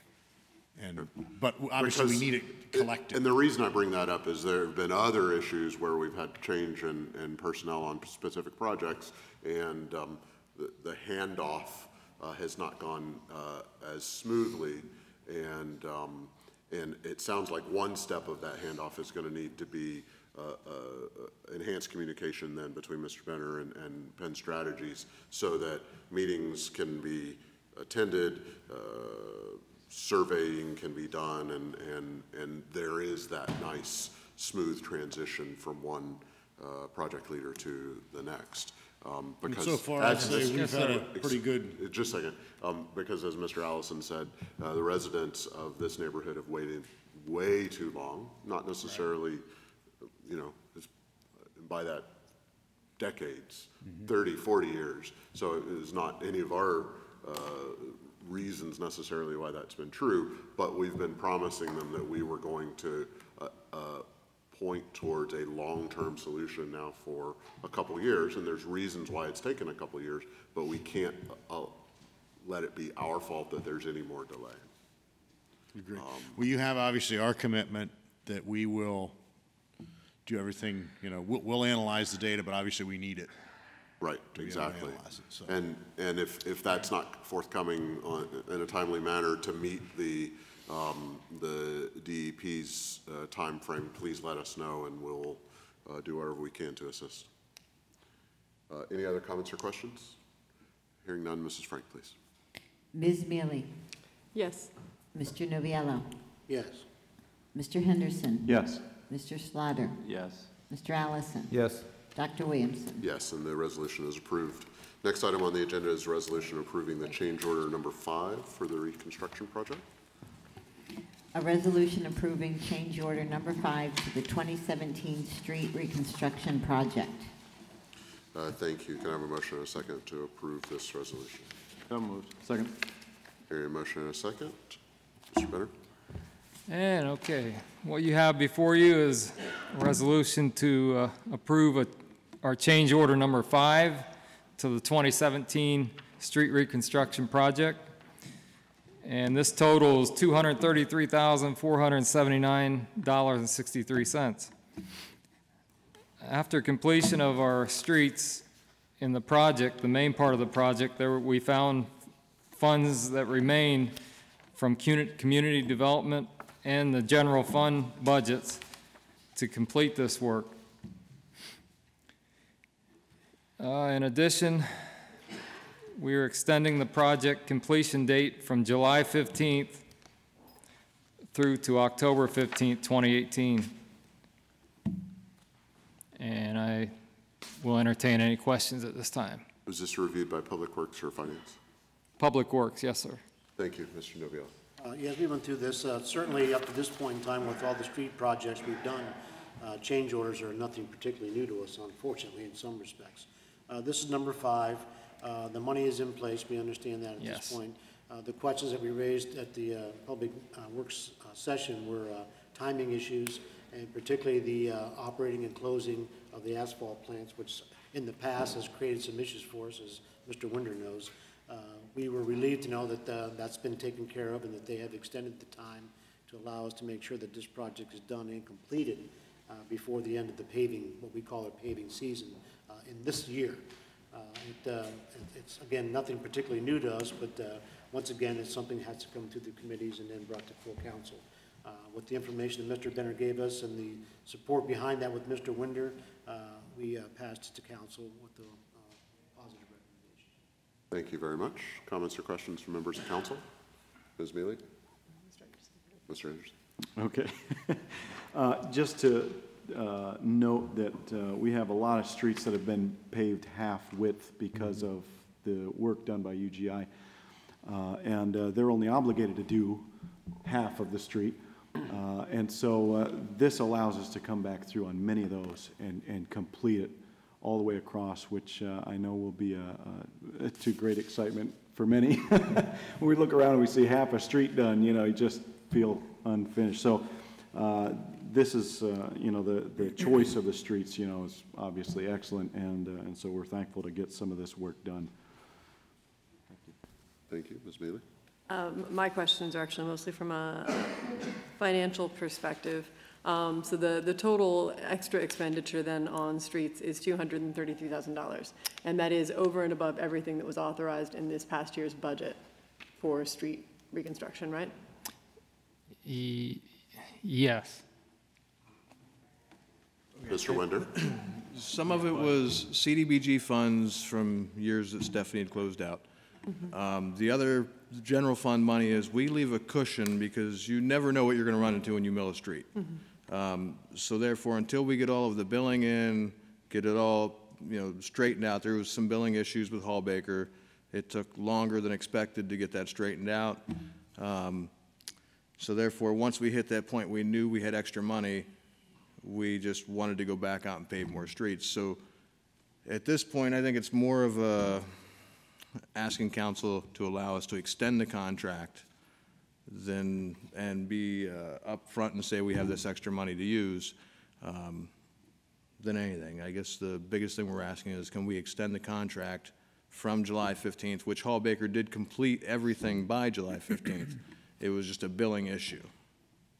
Got it. So what you're telling me is that basically the work that we've currently done came in somewhat underbid. Yes. So we're not authorizing additional expenditures, we're merely authorizing the reissuing of those funds for further Right. paving projects. Because Okay. when we put it out for bid, we estimate what we're gonna spend based off of GeoPlan, going out and measuring streets. Some streets you may shorten a little bit, some streets you may extend a little bit. So it's just trying to balance everything out at once. Okay, and then, but you did say that the CDBG funding going into this is extra over and above what we had intended to spend on Yes. streets. Ms. Young, can I ask really quickly exactly how much that is? Primarily money from 2016 and 2017 that's still available in the open street line items. Got it, and how much is it? For this change order, it's $146,000 roughly. Okay, so basically we had $90,000 left over from additional in our paving program, and From the then general fund, yes. and then 146,000 that we're committing out of CDBG. Okay, I'm not arguing, especially against the idea of paving streets that we've paved half of, or that UGI has paved half of, because it seems to me to make exquisite sense that the streets should be as much as possible basically the same age when we go back to repave them at some point, ideally soon.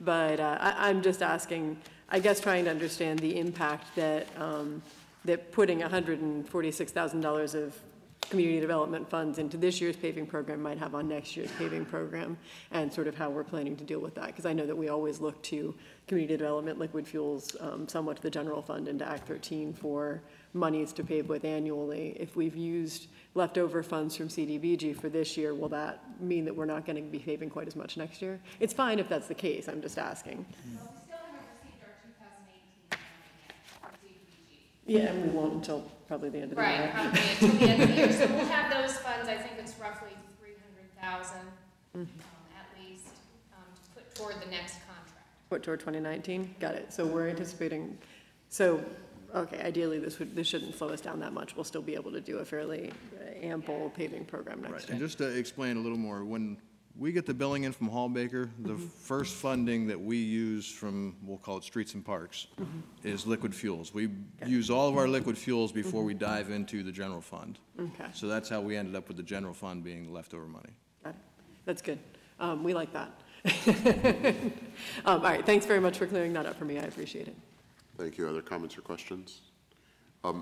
Couple that I had. One, I want to clarify, because this is the first time I think that this has happened, and it's a good thing. These were all, what has been done, you said by July 15th, were all coming out of the 2018 budgets, not out of the 2017 budgets, correct? Correct.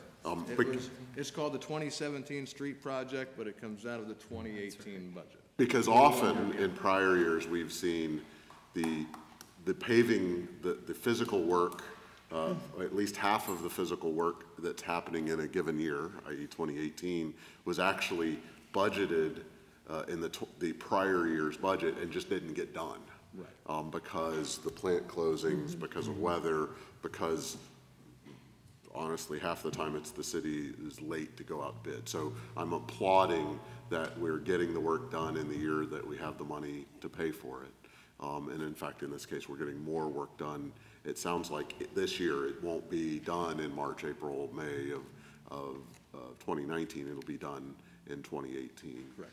This full extent. That's a very good thing.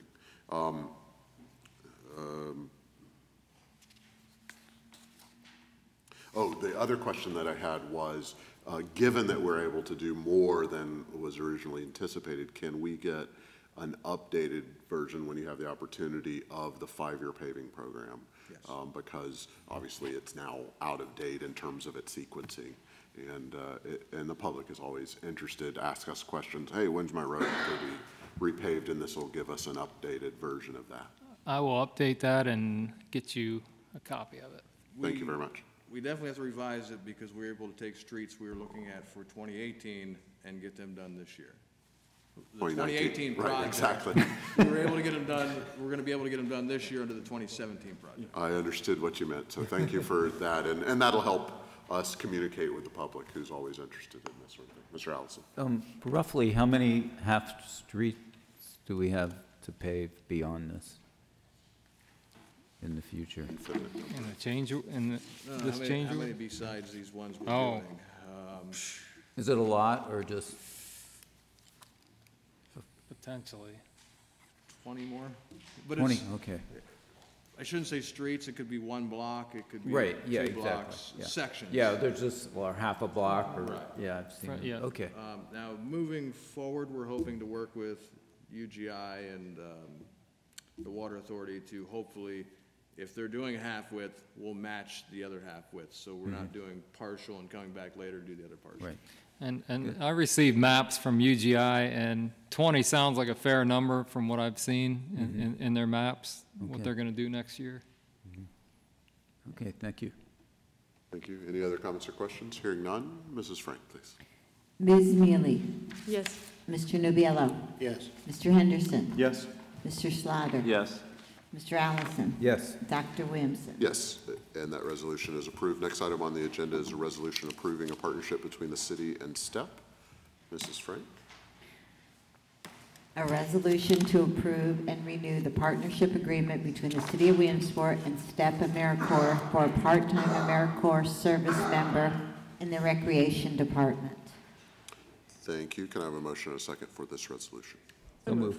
Hear a motion and a second. Mr. Pollack, how are you this evening? Good evening, President Williamson, Vice President Allison, and members of council. I bring before you tonight the renewal of a participation agreement with STEP's AmeriCorps for the support in the Office of the Recreation Department. This, I believe, is the third agreement that the Rec Department has brought to City Council for approval, and the department feels that they have benefited tremendously by having the part-time AmeriCorps service member present. We were pleased to learn this year that the current AmeriCorps member is available for another year of participation in the program and has agreed to come on in a part-time capacity again for the upcoming AmeriCorps year. Funding for this program was included in the 2018 budget and will be included as needed in the 2019 budget proposal. This was reviewed by Finance at the meeting on Tuesday. Thank you very much. Ms. Mealy? Finance did review this and forwarded it to the full body of council with a positive recommendation. The city has, I think, already received enormous benefit from the AmeriCorps partnership in the Recreation Department. And Kayla in particular has very much earned her keep around here, among other things. We've all appreciated, I think, her services in the Recreation Department. So while I think we would have been inclined to authorize this one way or the other, the fact that Kayla can return to us again next year is certainly an even greater incentive than the success of the program in general. If I did not say this, Finance forwarded to the full body of council with a positive recommendation. Thank you very much. Comments or questions from members of council? Hearing none, Mrs. Frank? Ms. Mealy? Yes. Mr. Nubiallo? Yes. Mr. Henderson? Yes.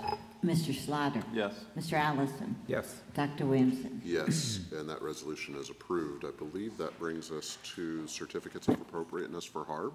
We have 4 items this evening. First, for 335, 337 Center Street, replacing some porch decking, ceiling joists, posts, brick support piers, etc.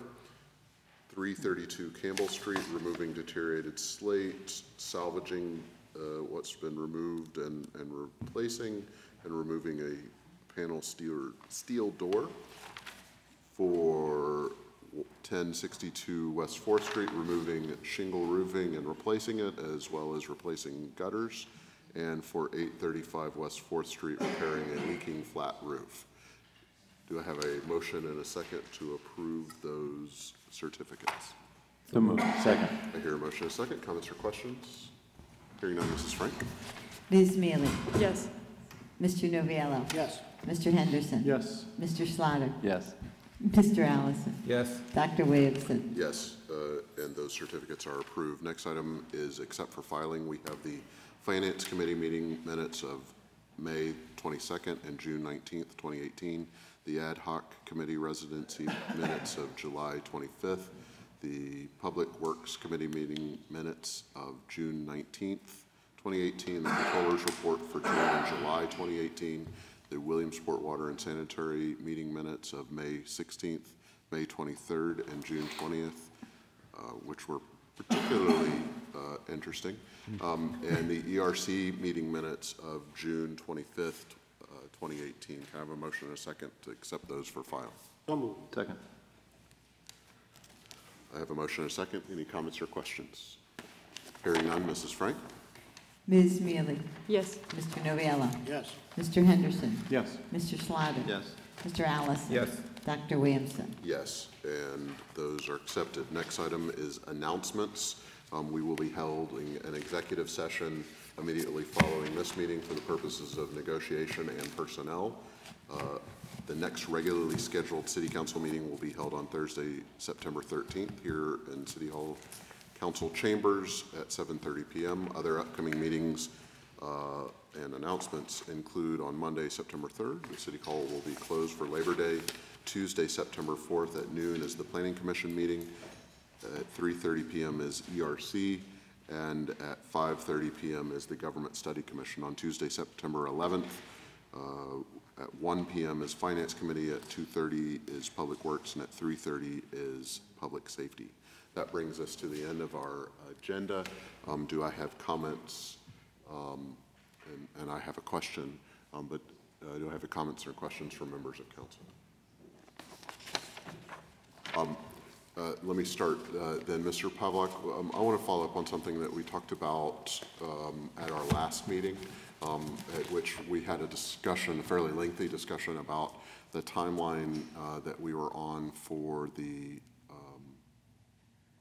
our RFP process to choose a broker for the city's insurance. Could you give us an update of where we are on that timeline? I'm no longer involved in that project. Are we deferring Mr. Nichols or the mayor?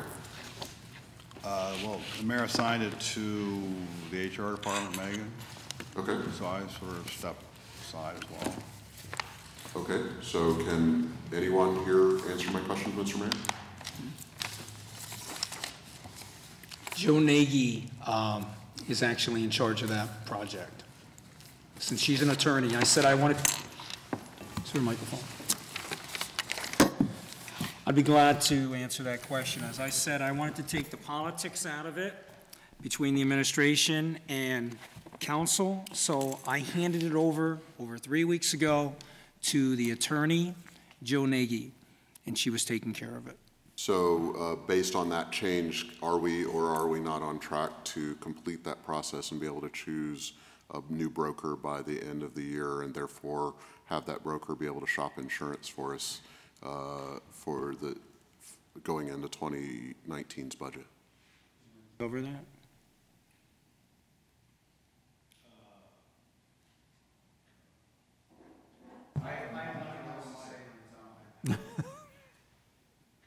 Or I guess I could ask in another way, is the newspaper accurate that we are not on track for the third year in a row for going through the process of competitively and transparently opening proposals for brokers for the city's insurance? Well, I can tell you that, that I was informed by Jill Nagy that she's now working with the current broker for renewal. I'm sorry, I just didn't hear you. Both brokers. Yeah. I was this week I was informed by Jill Nagy that she's now working with the existing brokers for renewal of our insurances. And so if I'm to interpret that correctly, we are no longer on the path that we were on 1 month ago at the last, 4 weeks ago at the last meeting, to have an open and competitive process for competitively choosing one or more new or staying with the existing brokers, as we've been trying to do for 3 years running now. Am I hearing that correctly? Yeah, that is somewhat accurate. Again, she's working with the existing brokers for renewal of our insurances. In addition to that, she is taking parts of the RFP that address certain requirements that we needed, in addition, added to what we now have in terms of services, and working to add those as part of the renewal process.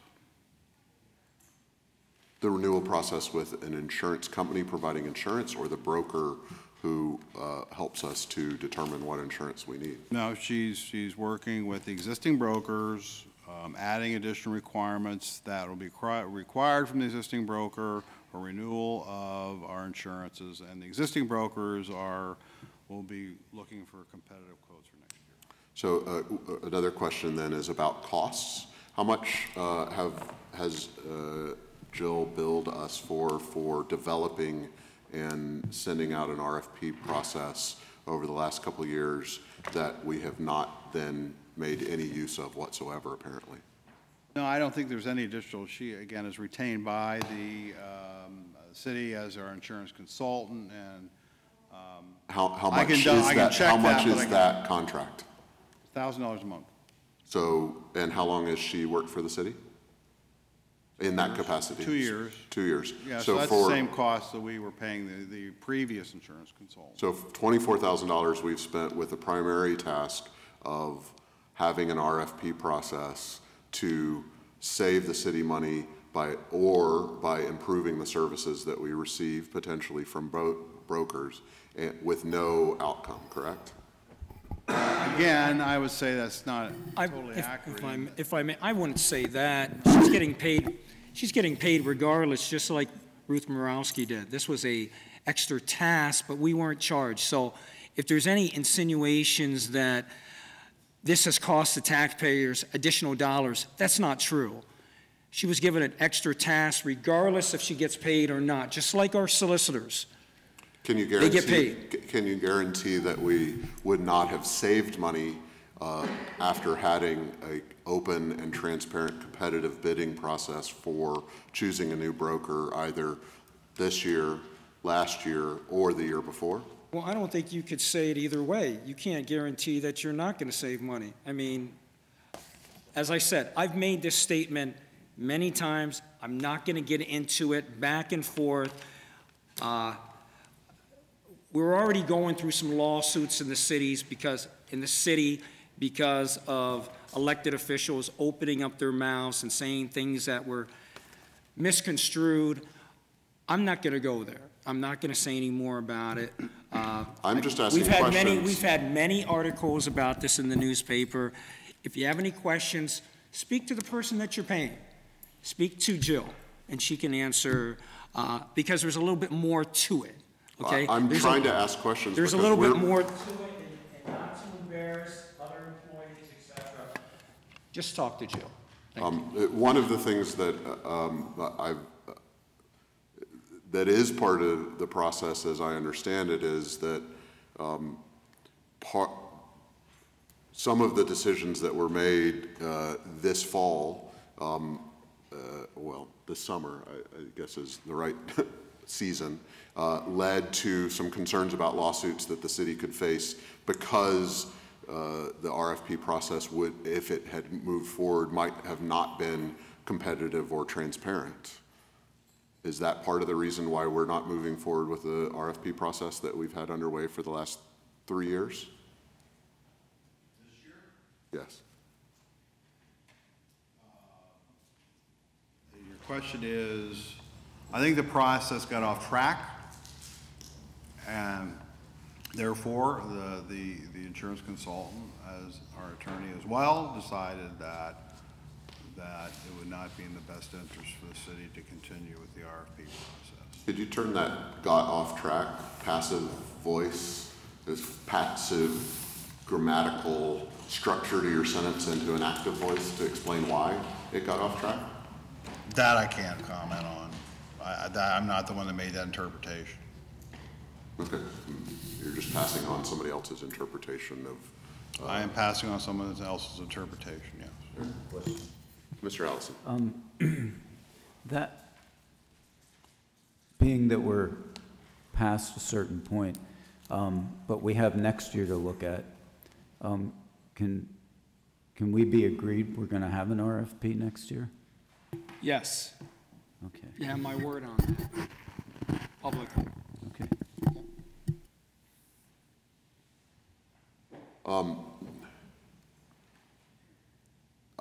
Here's my concern. We've expended, I think, cash, but also significant amount of city staff man-hours, not to mention councils and other elected officials, but in this case, actual budget dollars from the staff of our city to have a process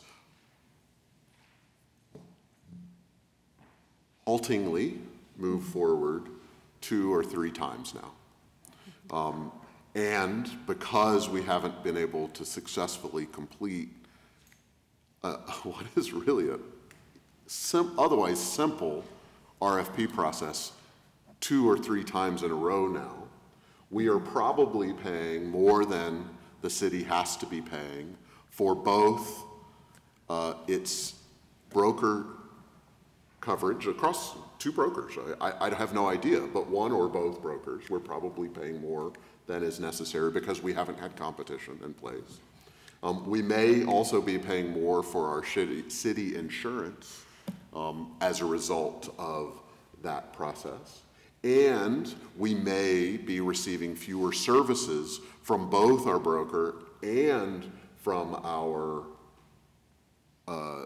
the policies, the insurance companies that the broker helps us secure, than we should to adequately cover the insurance needs of the city. So paying more, getting less, because we can't complete a simple RFP process because of politics. Tired of it. Other comments or questions? Mr. Slaughter. Obviously, I wasn't here, but when was this RFP process originally started? And I don't know exactly, but my memory is this is the 3rd year where council has requested increasingly vigorously that the RFP process occur. And so if this process is ultimately stopped, who's our current broker right now? We have 2. The brokerage that covers most of the city's policies is Henry Dunn Insurance, and the brokerage that covers the workers' comp, and correct me on any of this if I'm wrong, is Sims. The Sims agency. So we've been going for about 3 years now. So if this process is stopped, and of course they were the brokers for some time before that, but in terms of asking for essentially shopping around again, it's been 3 years. And so if this process is stopped, then it's Henry Dunn that will remain our broker? They both would. Both of them. And so I guess I'm struggling to see what's the difficulty in developing this RFP? I mean, why aren't we going forward? I don't understand. I'm missing the point, I guess. I mean, I don't get it. If we've been working on this for 3 years, he just said it was 3 years. So how long? Okay, so how long would you say? Not 3 years?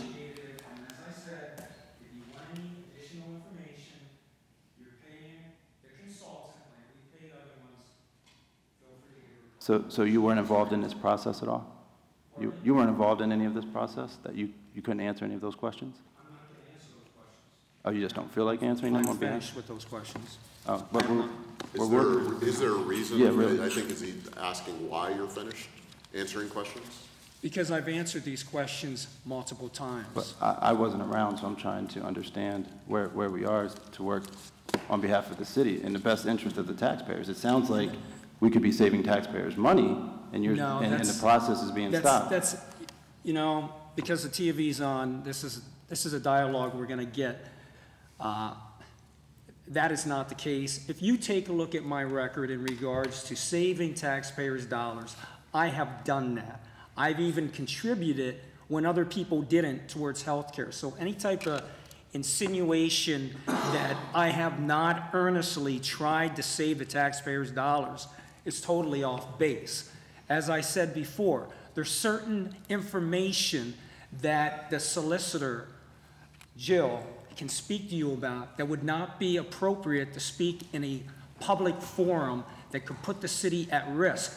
And I'm not going to do that. I'm not going to put the city at risk for any type of lawsuits. Mrs. Because Frank. we're going through lawsuits of public officials speaking out of turn. And I'm not going to do that to protect the taxpayers. Mrs. Frank, I'm sorry, just a second. Could you, on behalf of myself and of council, invite Mrs. Nagy to make a presentation and answer questions at the next meeting? Obviously, if there's particular bits of information that she believes would not be in the interest to be covered in public and we needed to go into executive, executive session, we can. But if she could be put at the top of the agenda the next meeting, we can follow the mayor's recommendation and ask her these questions directly. I'll call her tomorrow morning. Thank you very much. I mean,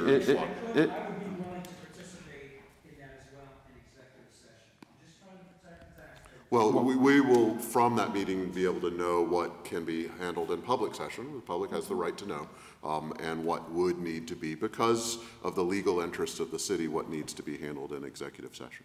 And Mrs. Nagy would be able to let us know what we could say in public and what would have to Absolutely. She represents us as counsel on these issues. And it's not, for me personally, it's not for TV. I was not obviously part of this process, so I'm trying to understand where we stand currently, and I guess I'm not understanding if this, we've had numerous meetings for this RFP process. So if there were concerns, they could have already potentially been addressed and during all of these meetings over the course of 2 years? I was not privy to, you're talking about specific meetings, I was not privy to that. No, I mean, I made my statements clear, but absolutely, I would be glad to discuss things in executive session that will not impact the city. Well, I mean, there are a lot of things we can talk about in public session on behalf of the taxpayers and the citizens. And I've done that. And so my question, I guess, is, your concern was that all of the needs in the RFP were not addressed. And what I struggle to understand, I guess, is if we had multiple meetings over the course of 2 years, we've already sent the RFP out twice already. Why all of a sudden the halt? If we could be saving the taxpayers money on insurance, why did we halt? Because the RFP that was sent out was not what the mayor, what I requested, and that's my responsibility to do that. And I don't even have to do that because it's professional services. Do you realize that? Right. So I guess what I'm not understanding is, did you not know what was in the RFP prior to it being sent out? No. When I saw the RFP did not include the language that I requested. And then it got sent out a second time. Was RFP sent out twice or just once? We sent out one RFP at the conclusion of 2017, without enough time for respondents to bring in a response before the end of the year. And as you so know, we began the process earlier this year in an attempt to get it out. We met with several brokers to solicit their input on the proposed RFP. We then went back and the administration. And by we, you mean the this was a public meeting of the Finance Committee where we invited interested brokers. Aware of the agenda as Precisely. Well as it was an advertised meeting. It was a special meeting, but an advertised meeting of the Finance Committee in which Ms. Nagy presented the RFP that she had constructed thus far and accepted comments from interested brokers. I believe that both of our current brokers were represented at that meeting, although the specific representatives of those brokers may or may not have been there. I'm not quite sure. And was the mayor and or the administration both aware of the meeting and or present in the yes, meeting? Mayor Campana attended that meeting. Language, yes. And I made it clear in that public meeting. If you take a look at the minutes, I made it clear that I wanted the lowest. I did not want to choose a broker. I wanted to put it out, and I wanted people to respond. I'm confused. You didn't want to choose a broker in an RFP process designed to choose a broker? No, that's not what I said. That's what you said. I was just confused. I just want to end on this, but this is the first time a council has, in my view, overstepped their bounds because a legislative branch does not do that. It's the executive branch. Do what? If you look at to deal with insurances. We get quotes. We approve the contract. We get quotes and we bring the contract to you and you say yes or no. Okay, we can say no. There's never been any mayor in the history of the city that council has, in my view, has led the discussion. It's always been the mayor. And I don't want to be here till 11 o'clock at night. I'm going to yield to Norm as a solicitor that Norm, what are the understands. consequences if council doesn't approve a proposal of the insurance contract by the administration? If you turn it down, then we don't have insurance.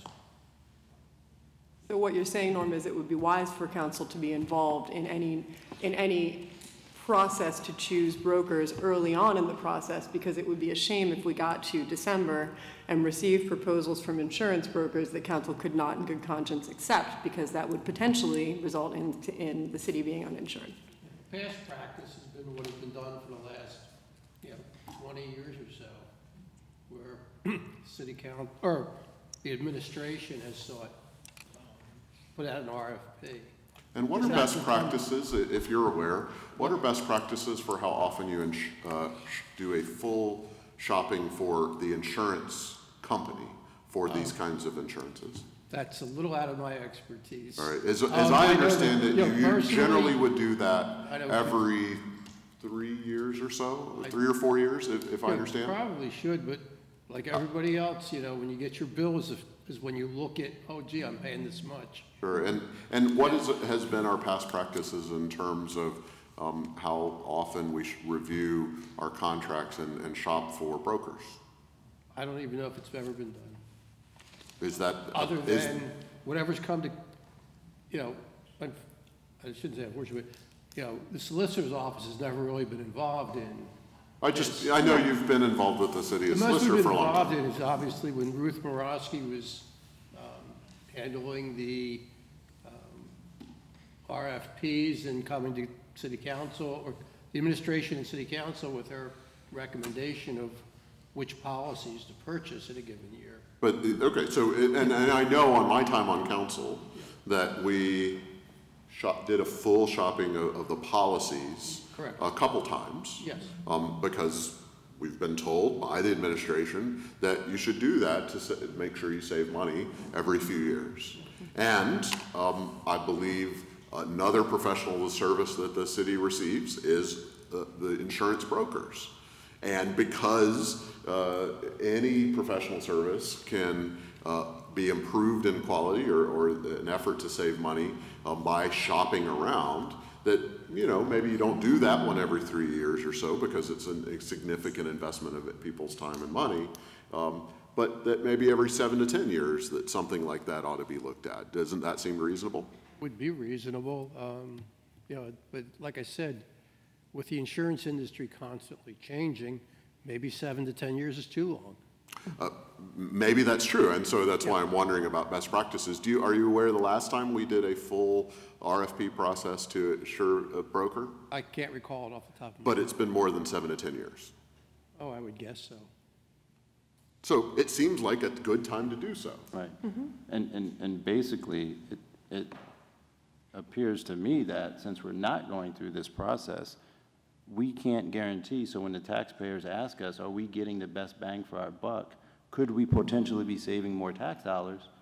Potentially we could. I mean, we can't answer that question right now because we're not going through a full transparent process is what is my understanding. And one of the things I that reminded me of to mention, one reason we don't have the same insurance consultant is because we did not have apparently the right set of protections in place. Did we shop for a new broker after we discovered that we did not have the right protections in place? Apparently not, because it's been more than 7 years in place, more than 7 to 10 years that we've had these brokers in place.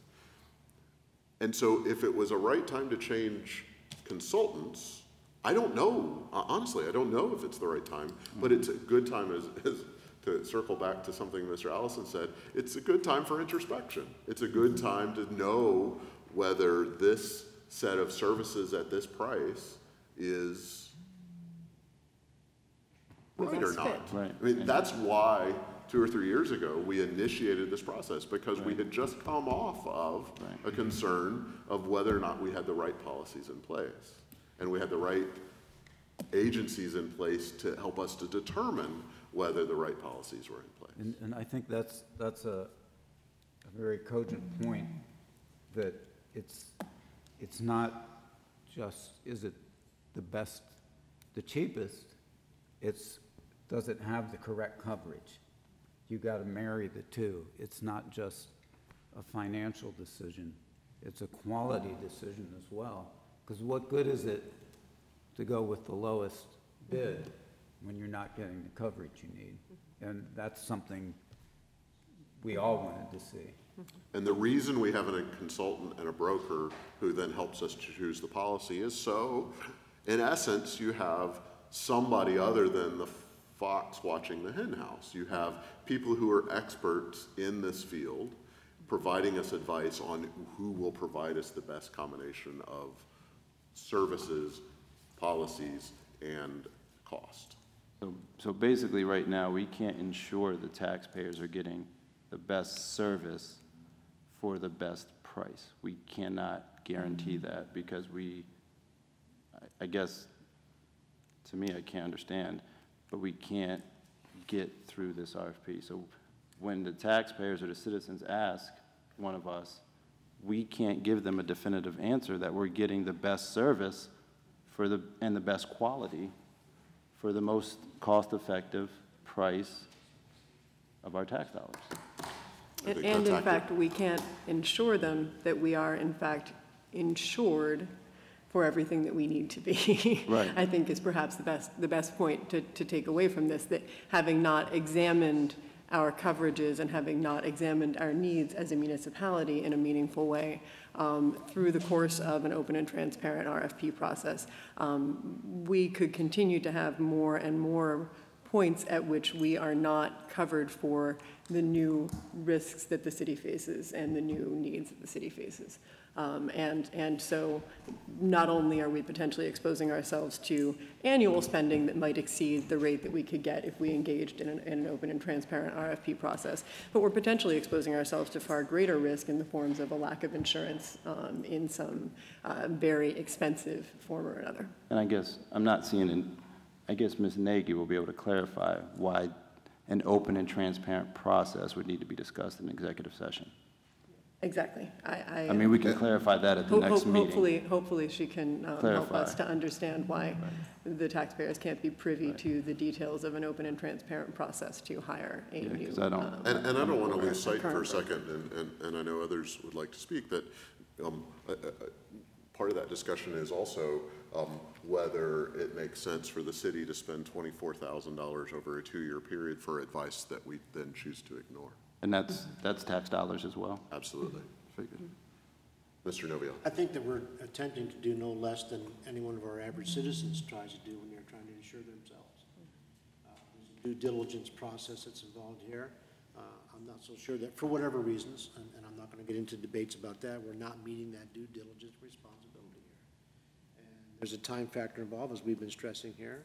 And there's the urgency of making sure that we are covered in ways that we know that in the past we have not been covered.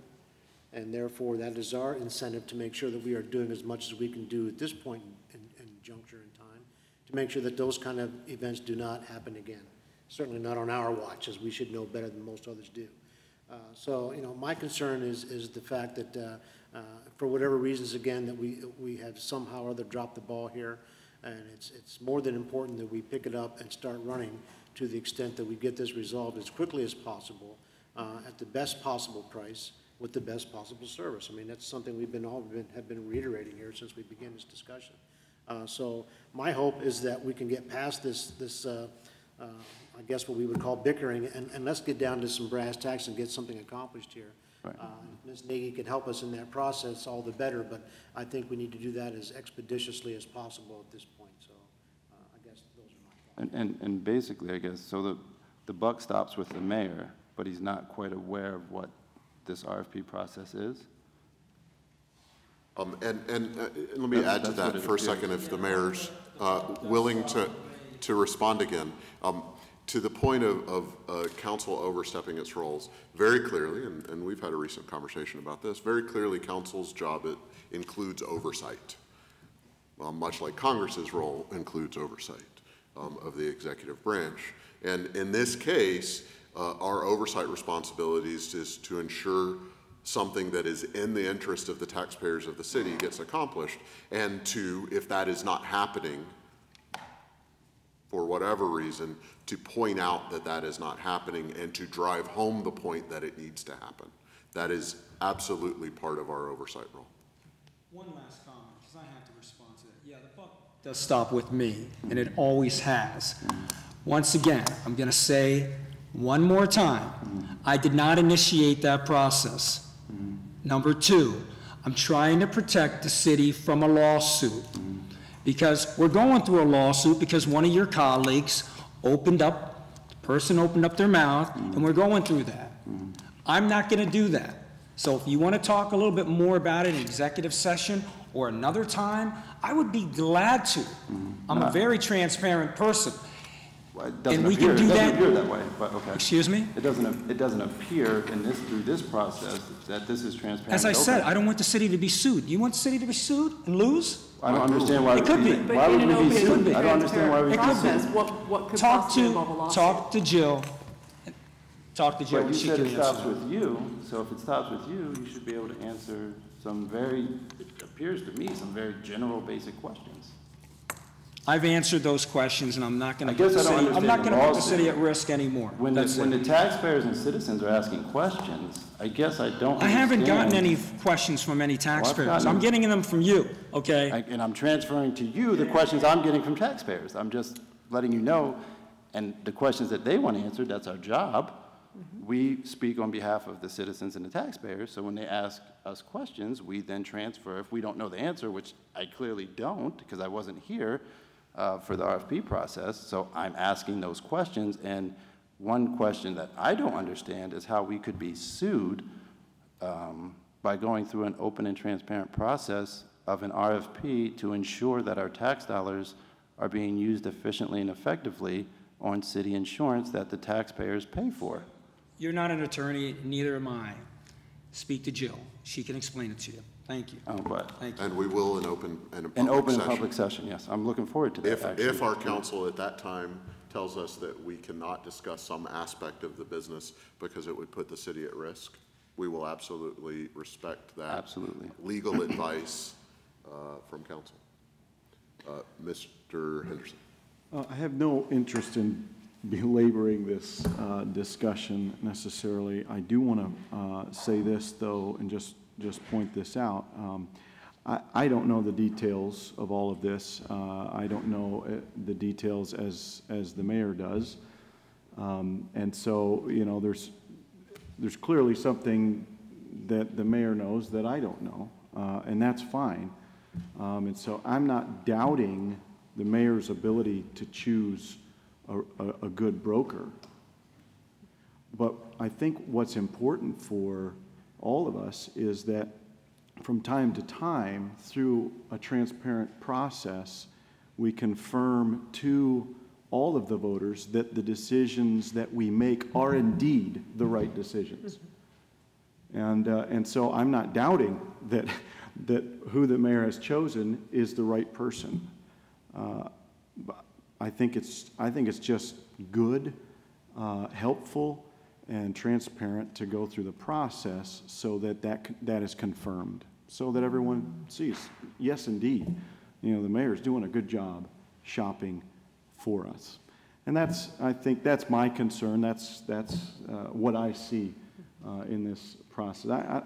I don't think there's a place for us to make this personal, and I think that's where we go down the wrong path and communication just shuts down.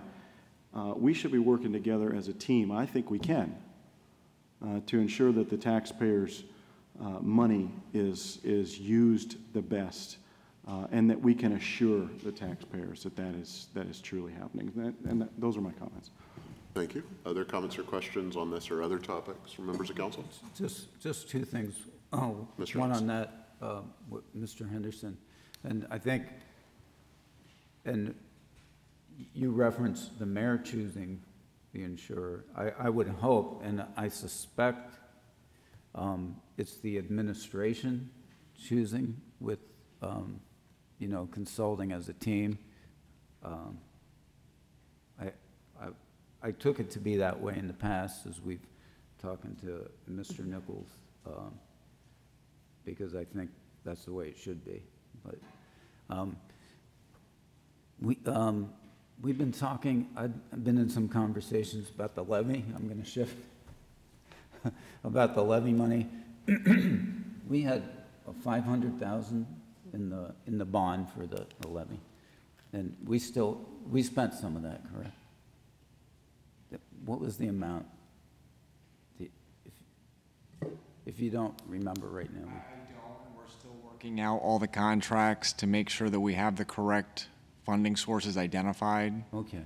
So I can get you a number. I think that the current number that we have allocated is in the 60,000 range. Yeah. But I'll need to make sure that there's no other contracts that need to be pulled into that pot. Okay, thank you. Other comments? Mr. Slaughter? Okay, I can go. Were there any other charges to that? Yeah, yeah. So it's been just the 60,000 for the levy? Other current contracts that need to be put in that group also. We're just trying to figure out the final picture. Ms. Beda? Got it. Can we get an update as council? The wording that we used, I don't know if anyone happens to have it here with them or can summarize it for me. The wording that we used in the borrowing document and when we took out that $2.5 million line of credit and we specified specifically what each $500,000 chunk would be used for, how did we reference the funding that we borrowed for the levy? Or that we... Okay, so I guess I'm trying to figure out, because we have a little bit of a, we've had so many changeovers in leadership over the last little bit, especially surrounding the levy, that when we're making expenditures related to the levy, are those funds, will those funds eventually count as matching funds for grants that we might receive? I guess I'm trying to understand was there a specifically in the borrowing a mention that the funds for the levy had to be matching? Okay. And to what extent, or I guess, could we perhaps at some point over the next few weeks get a summary of funds that we spent on the levy that will be able to count toward a match, depending, and funds that may or may not count as a match? I know we talked about tallying up hours that all of us have spent discussing the levy in various and sundry meetings, because those may indeed count toward matching, but I'm just trying to understand if there are things that we're spending money on that might not. Well, what Joe and I want to do is, since the source and use matrix that we have for the East Third Street project, I think we want to create that for you for these other major projects. So it's easy to follow along and you can keep track, as well as, obviously we want to keep track. There's a lot of different players. We have all the partners of the county, and obviously other, the Water Sanitary Authority, and there's funds, I think you're going to see a lot of funds come from different sources for this project. So I think an easy way is just do sort of another matrix so we can all follow along and know where we stand at any given time. Thank you. That would be very helpful. Do we feel as though who's sort of driving the levy issue right now? Is more the leadership coming from the county? Who's the point person within the city right now on levy affairs? Right. Obviously the county now, Fran McJunkin, the Water Authority. Again, we have a lot of partners. I'm sorry? It's been a team approach. Been a team approach, but I think we need an organizational chart. I think this thing has been evolving. I mean, as you know, it's been sort of a stormwater levy, and then it's become just a levy, and then there's been a serious separation of ideas of how this thing should move forward. What we are doing now is we identified as a team that the relief wells are the #1 priority that need to be addressed. We've identified some funding sources, so we're taking more of a phased approach instead of struggling with the big picture and not knowing which way to go. So what we're striving for is this phased, like I said, phased approach, with relief wells being #1. And then with the funding sources, as we collect them, I think we'll soon have a better, clear picture for you, for all of us to follow on this ever-changing problem. Ever more expensive problem, Mr. Nichols. Okay, thank you. And I think a chart would certainly be very helpful to aid us in understanding. On the other hand, if it's going to take a ludicrous amount of time on the part of the administration, well, I'm aware that things like that consume time too. Other comments? So we have $500,000 that's earmarked for the levy. That's how that's worked. Oh yeah, but sorry. Before you were elected, we took out a $2.5 million line of credit that we then rolled into our last bond issue, I believe. But the same restrictions lay on the money. The line of credit specified 5 different areas in which we were going to spend $500,000 each. Bowman Field. Bowman Field, East 3rd Street, the levee project, City Hall, and Streetscape? Streetscape, yeah, I think Streetscape, yeah. Again, putting in there the language that was crafted to say it should be matching funds in a particular project, like East Thursday we just talked about. So we can gather that document up, and I think it'd be helpful to everybody to have that sort of reference manual on your, in your area there to refer to, so we don't have these reflections or try to figure out what happened, when, and why. So I think it'd be helpful for everybody. And how do we keep track of bills? How do we what? Keep track of the bills? I mean, I'm just wondering, how do we? Well, again, it's on our fundware. It's on our fundware system, but as a component or a capital project, or Act 13 or whatever. But it's in different, it's in different areas. You don't have one sheet that has it all in one form. Right. So I think that how do we keep track of payment, I guess I should say? I mean, we missed Wood canceled, or it stopped working on the levee because they didn't get paid. How do we ensure, or how did we miss that payment? Or what happened, or I guess what happened with that? That is due to the staffing changes here at the city, and not clear identification of the funding sources, which we spoke about earlier tonight, which we're working on wrapping all that up right now. And we'll create the matrix to identify all the open contracts and projects that are out there. So what's the 500,000 then? Well, I mean, I guess I think what he's saying is we have multiple sources of revenue that we can allocate towards the expenses, but at the time, under previous staffing, at the time expenditures were incurred, they were not matched up to specific sources of funding, and so the Finance Department is needing to unwind that issue. And we agreed to unwind it. We just sent out a check. We just haven't unwound it all to clarify that. But I was been in contact with the principal of that firm. I have all the information we need to figure all that out. Very, very short. Have they restarted work, by the way? What's that? Have they been able to restart work? Well, what was, and I don't want to speak for anybody else, but there was a reach out for a certain request for some additional work. It was thought that wasn't going to cost anything, but it is going to cost something, so we wouldn't have been able to move forward anyway. So we're working on clearing that up. And again, that's, I think, symbolic of there's a lot of people involved in this project, and we need to be better organized in how we approach this. So we are trying to... Seems like a common theme. Right. I mean, why aren't bills being paid, I guess, is what I don't understand. Like, why didn't we pay Wood? We know they're working on the levee. I guess I don't understand why they weren't paid. We had not identified the source of payment. But we had money to pay them. Well... we had $2.5 million.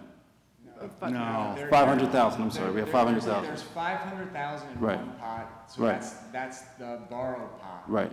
We have an Act 13 pot. Right. We have a general fund Right. pot. There are multiple pots of money. When the Right. funding was approved, Right. it was understood that it was allocated for the different pots. Mhm. But in none of the minutes does it identify the pots that each was attributed to. So we're trying to identify that or reallocate into the pots of money that we have available. And so we just don't pay bills? Well, no, we're trying to understand how certain things were being authorized as well. I'm confused, Well, extremely confused. I'm just saying, as I a mean, finance because we have- office, we're taking on our responsibilities to make sure when we pay a bill, it's appropriate and the funding is there. But it's late and not communicated to the engineering company that's working on the levy to recertify it. And I guess I don't Well, understand that.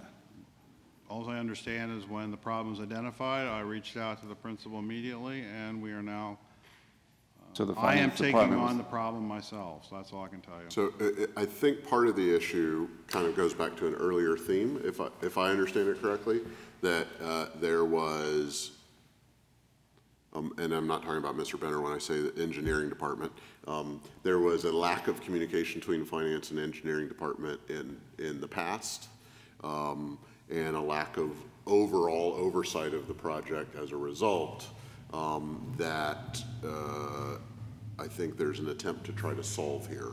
Now, what that has meant is we've looked bad to everybody who's known that this has happened, and thanks to the newspaper, everybody knows that this has happened. And it also means that there's been a work stoppage because, you know, business doesn't get paid, they don't do work, which has delayed potentially meeting deadlines, deadlines that we must meet to stay on track for the overall project and satisfy the requirements of the federal government, as I understand it. Now, I understand there was significant progress, positive progress made this week to get that unwound. And frankly, I am trying to understand why this consulting firm would take that action without reaching out to certain individuals. I guess maybe the question is, did they know who to reach out to? My years of service, which have been a few, I've never had a consulting firm take such an action without reaching out to the finance department. But did they know who to reach out to? Who was their point of contact? Again, I think you've identified a very unusual situation where, you know, some firm would do a stoppage and not communicate. I'm trying to work through it, you know, a little confusing. Well, I mean, absolutely. That seems like a theme, though, too, is past due bills. I mean, I've only been here since January, and we've had a number of past due bills. I mean, I know Mr. Noviello has asked multiple times, I believe, for council to have, I mean, our main job is the budget and financial, for the 30 or 60-day past due bills. I mean, I don't think we have any idea of our outstanding bills right now. I mean, I know I don't.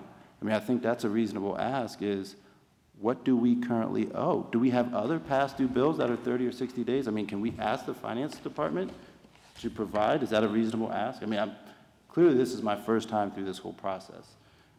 And I don't know how this process takes effect. But clearly it seems like there's a severe lack of process and procedure. And if we don't know where we stand financially, I don't understand how we can plan and strategically plan moving forward. If we have other past due bills, I mean, if we weren't aware of an engineering firm that we work with significantly and a lot currently of their bill not being paid, what other bills that we don't work as closely with do we owe?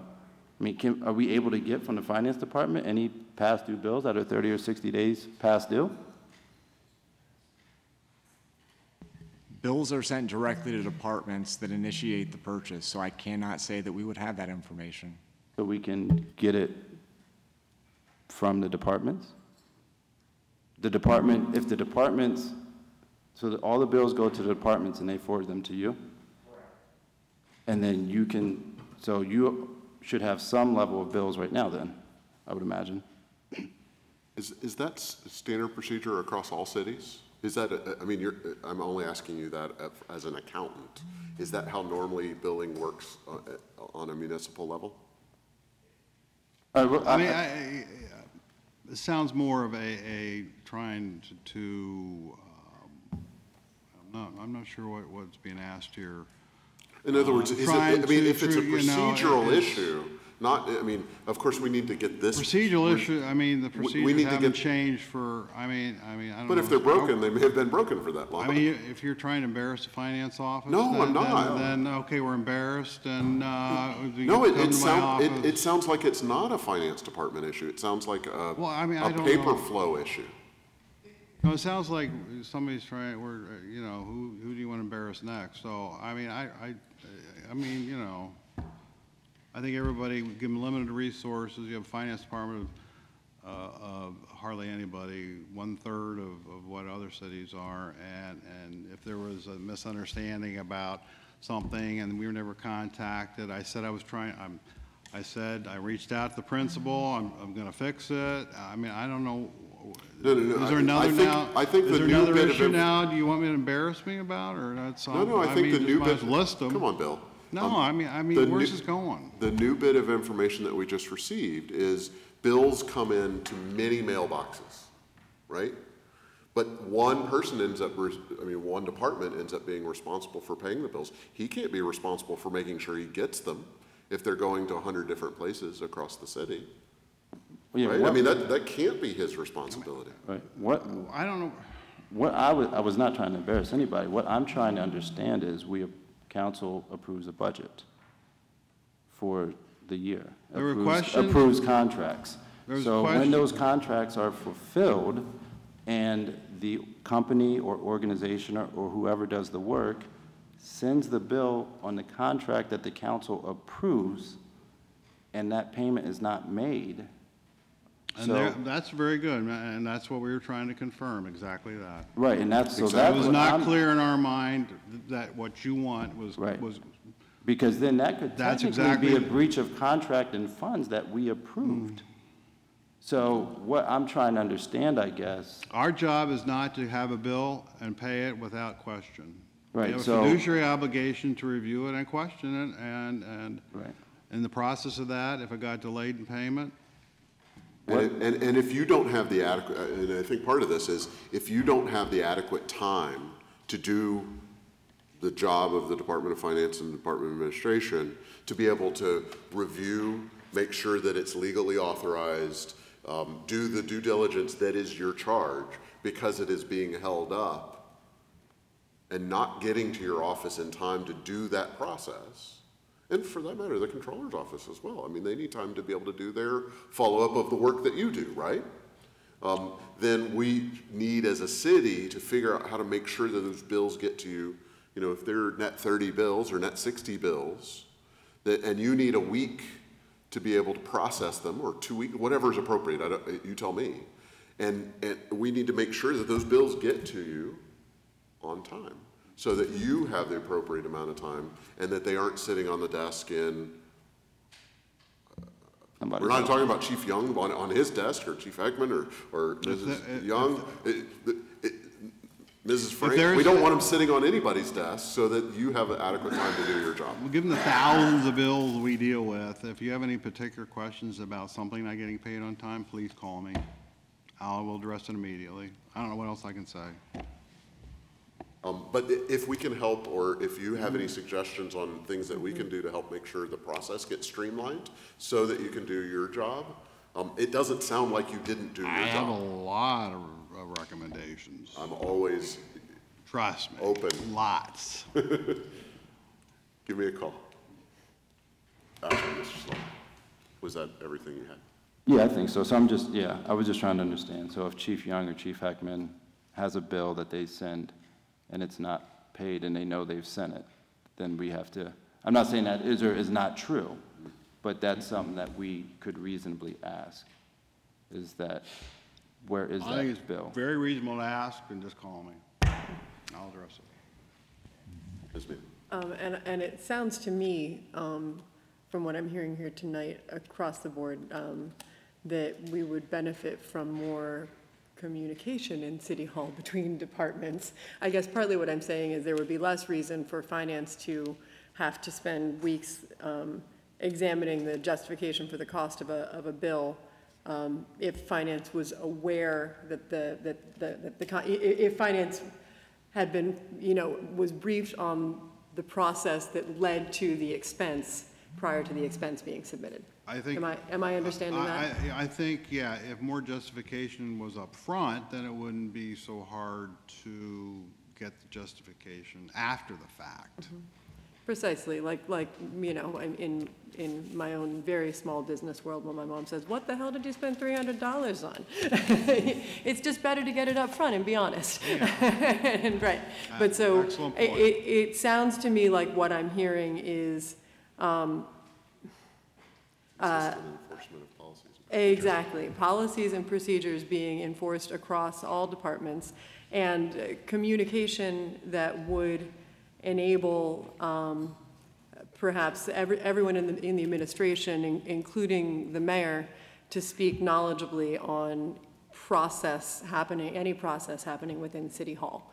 Whether it be the RFP, whether it be financial concerns, whether it be all of those things should be the purview, perhaps not of every department within City Hall, but certainly top down of the mayor's office, followed by some of the other leaders in City Hall. And it seems as though if that is not something that is happening, then we're looking at needing to work much harder on the policies and procedures point that we've been discussing for quite a while now.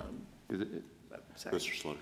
And my final point, and it goes back to like Ms. Mealy just said with the RFP and it just appears we are being very willy-nilly with tax dollars and not able to provide the taxpayers and citizens with a definitive answer of how their tax dollars are being spent.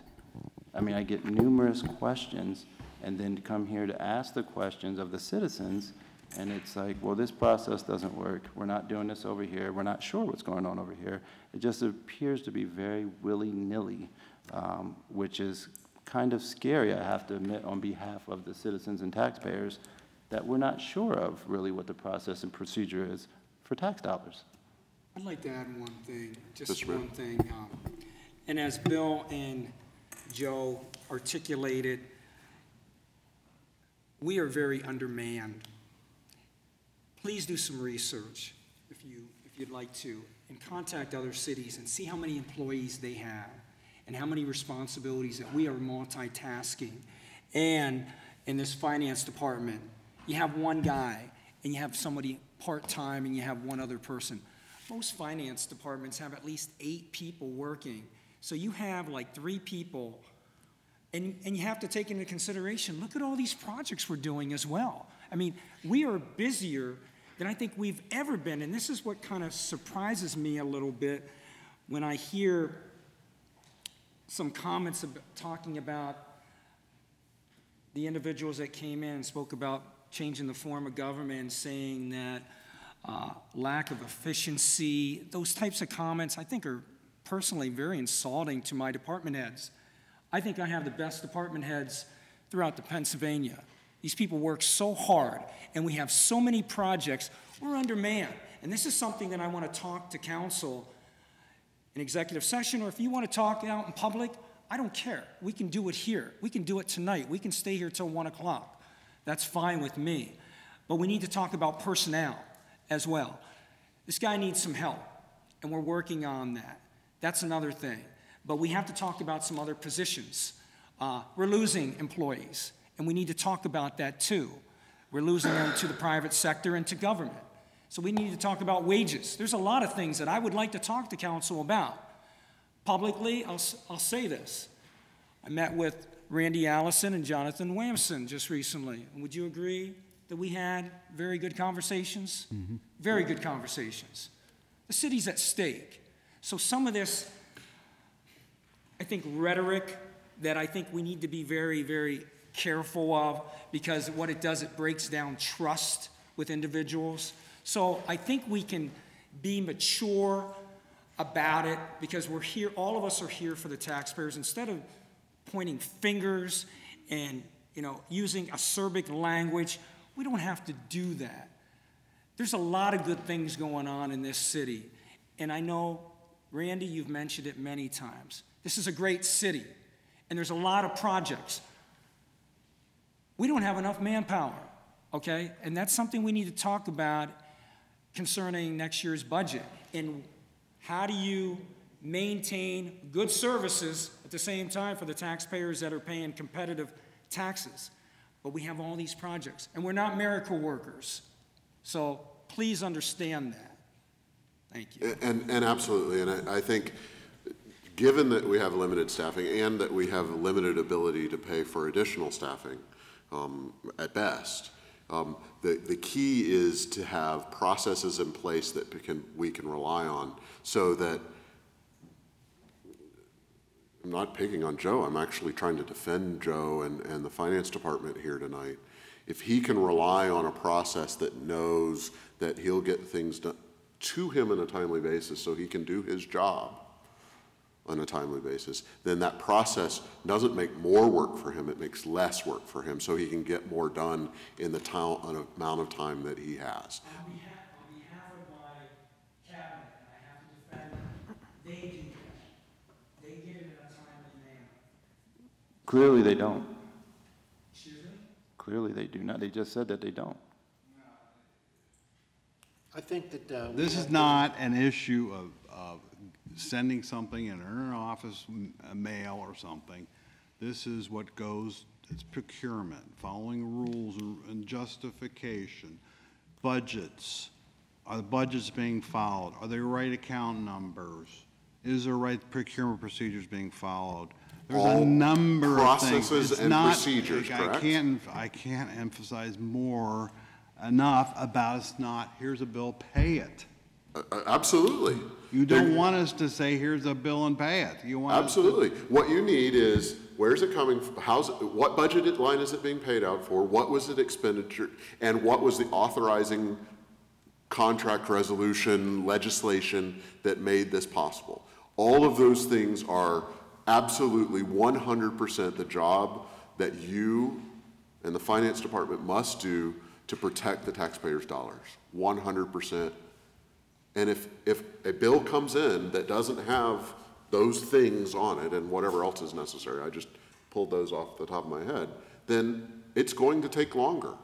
And if it takes longer, it means less productivity of your departments, and it means that bills cannot be paid on time.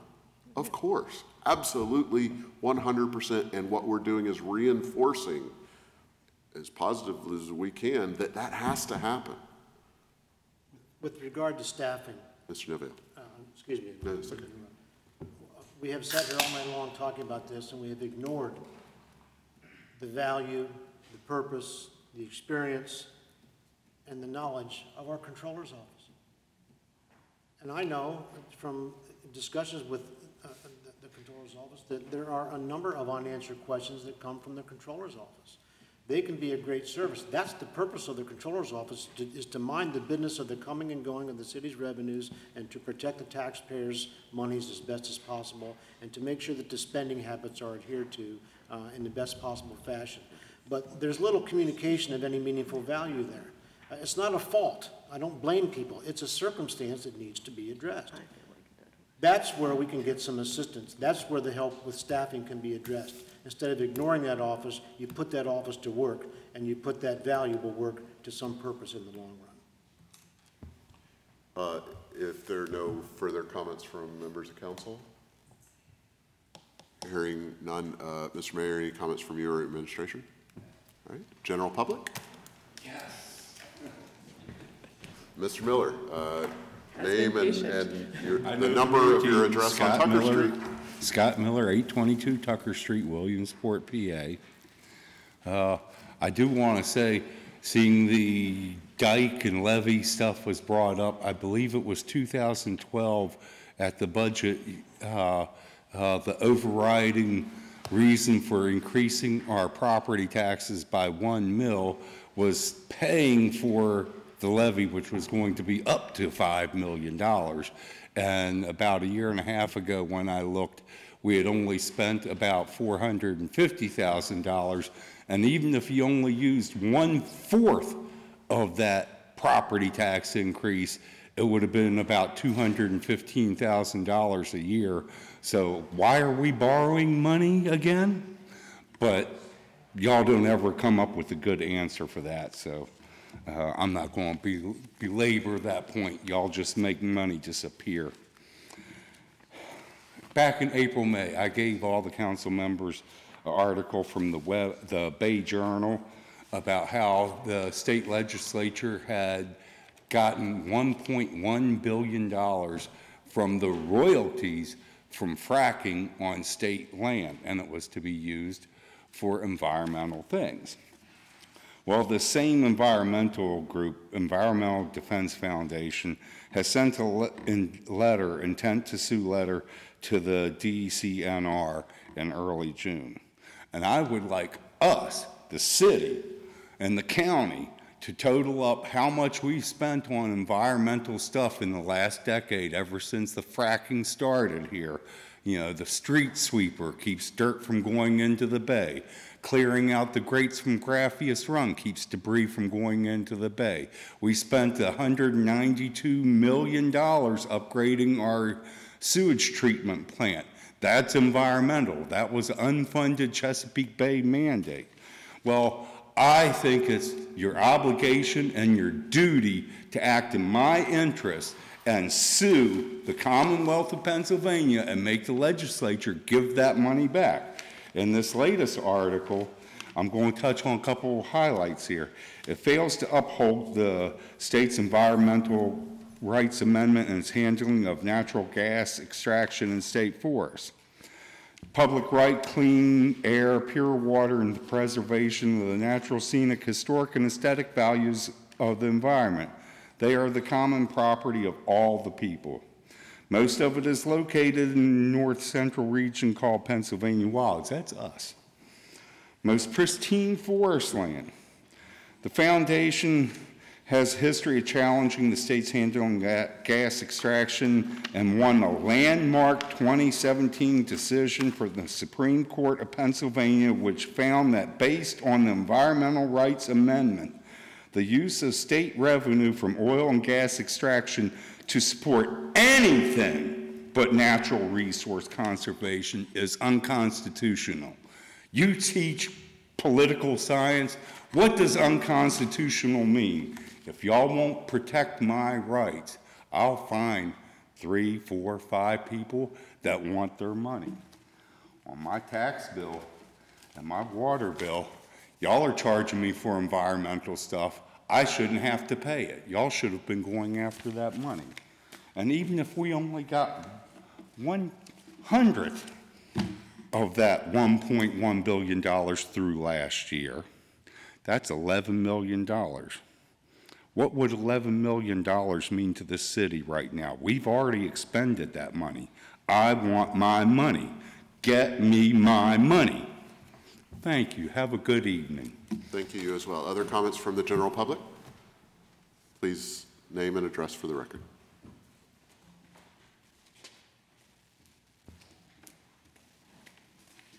I won't be as loud.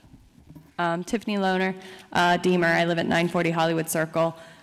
Just want to say thanks. So first, it was a great Little League this year, so thanks to everybody who kind of volunteered all their time for the Little League Parade, and Williamsport welcomes the world. Our daughter was fascinated by the dunk tank, so that was a good thing.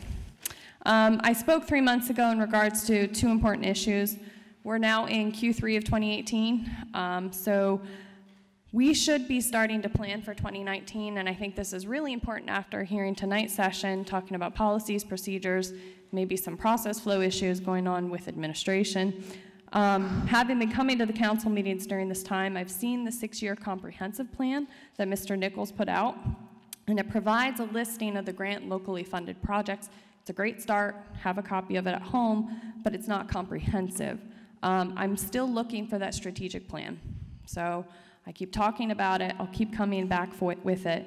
I'm looking for the detailed strategic plan with goals, objectives, and action items that administration, each department, and council have direct metrics they're required to obtain and report upon.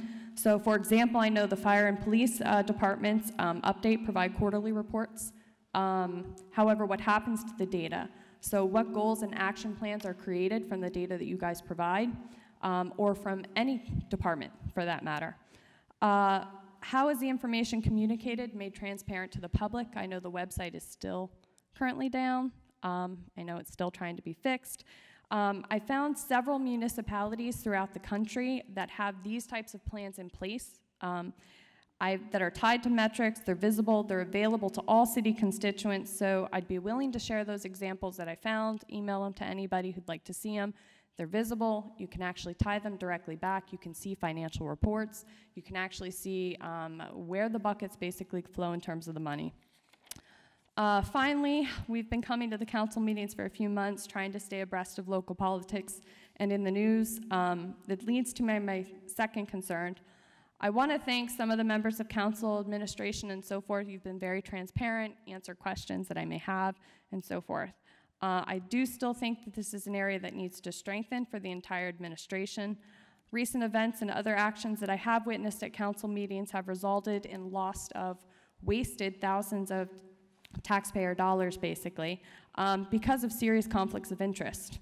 So at this point, as a city constituent, I feel and would like to push for an ethics committee, which would be comprised of city residents, work directly with city solicitors, to develop a code of conduct if one does not exist already. The code of conduct would require all administrative departments, council, committee members to review and sign. In addition, there should be annual and ethical legal training required by all city employees and administration, council members, and committee members. On a final note, I'm still deeply concerned that members of the Water Board have not been reappointed. I've heard of some staffing changes and at the water plant for the Water Board, deeply concerning. I've been sitting, these people have been sitting on the board with expired terms with serious potential conflicts of interest. For any and all expired or vacant terms, please reappoint them for approval or appoint new members because they are making major decisions, as I stated, staffing changes at the water plant that affects my family and other cities of this, other residents of this city and community. So thank you. Thank you. Are there any other comments from the general public? Hearing none, I'll entertain a motion to adjourn. So moved. Second. All in favor? Aye. Aye. Thank you, everyone.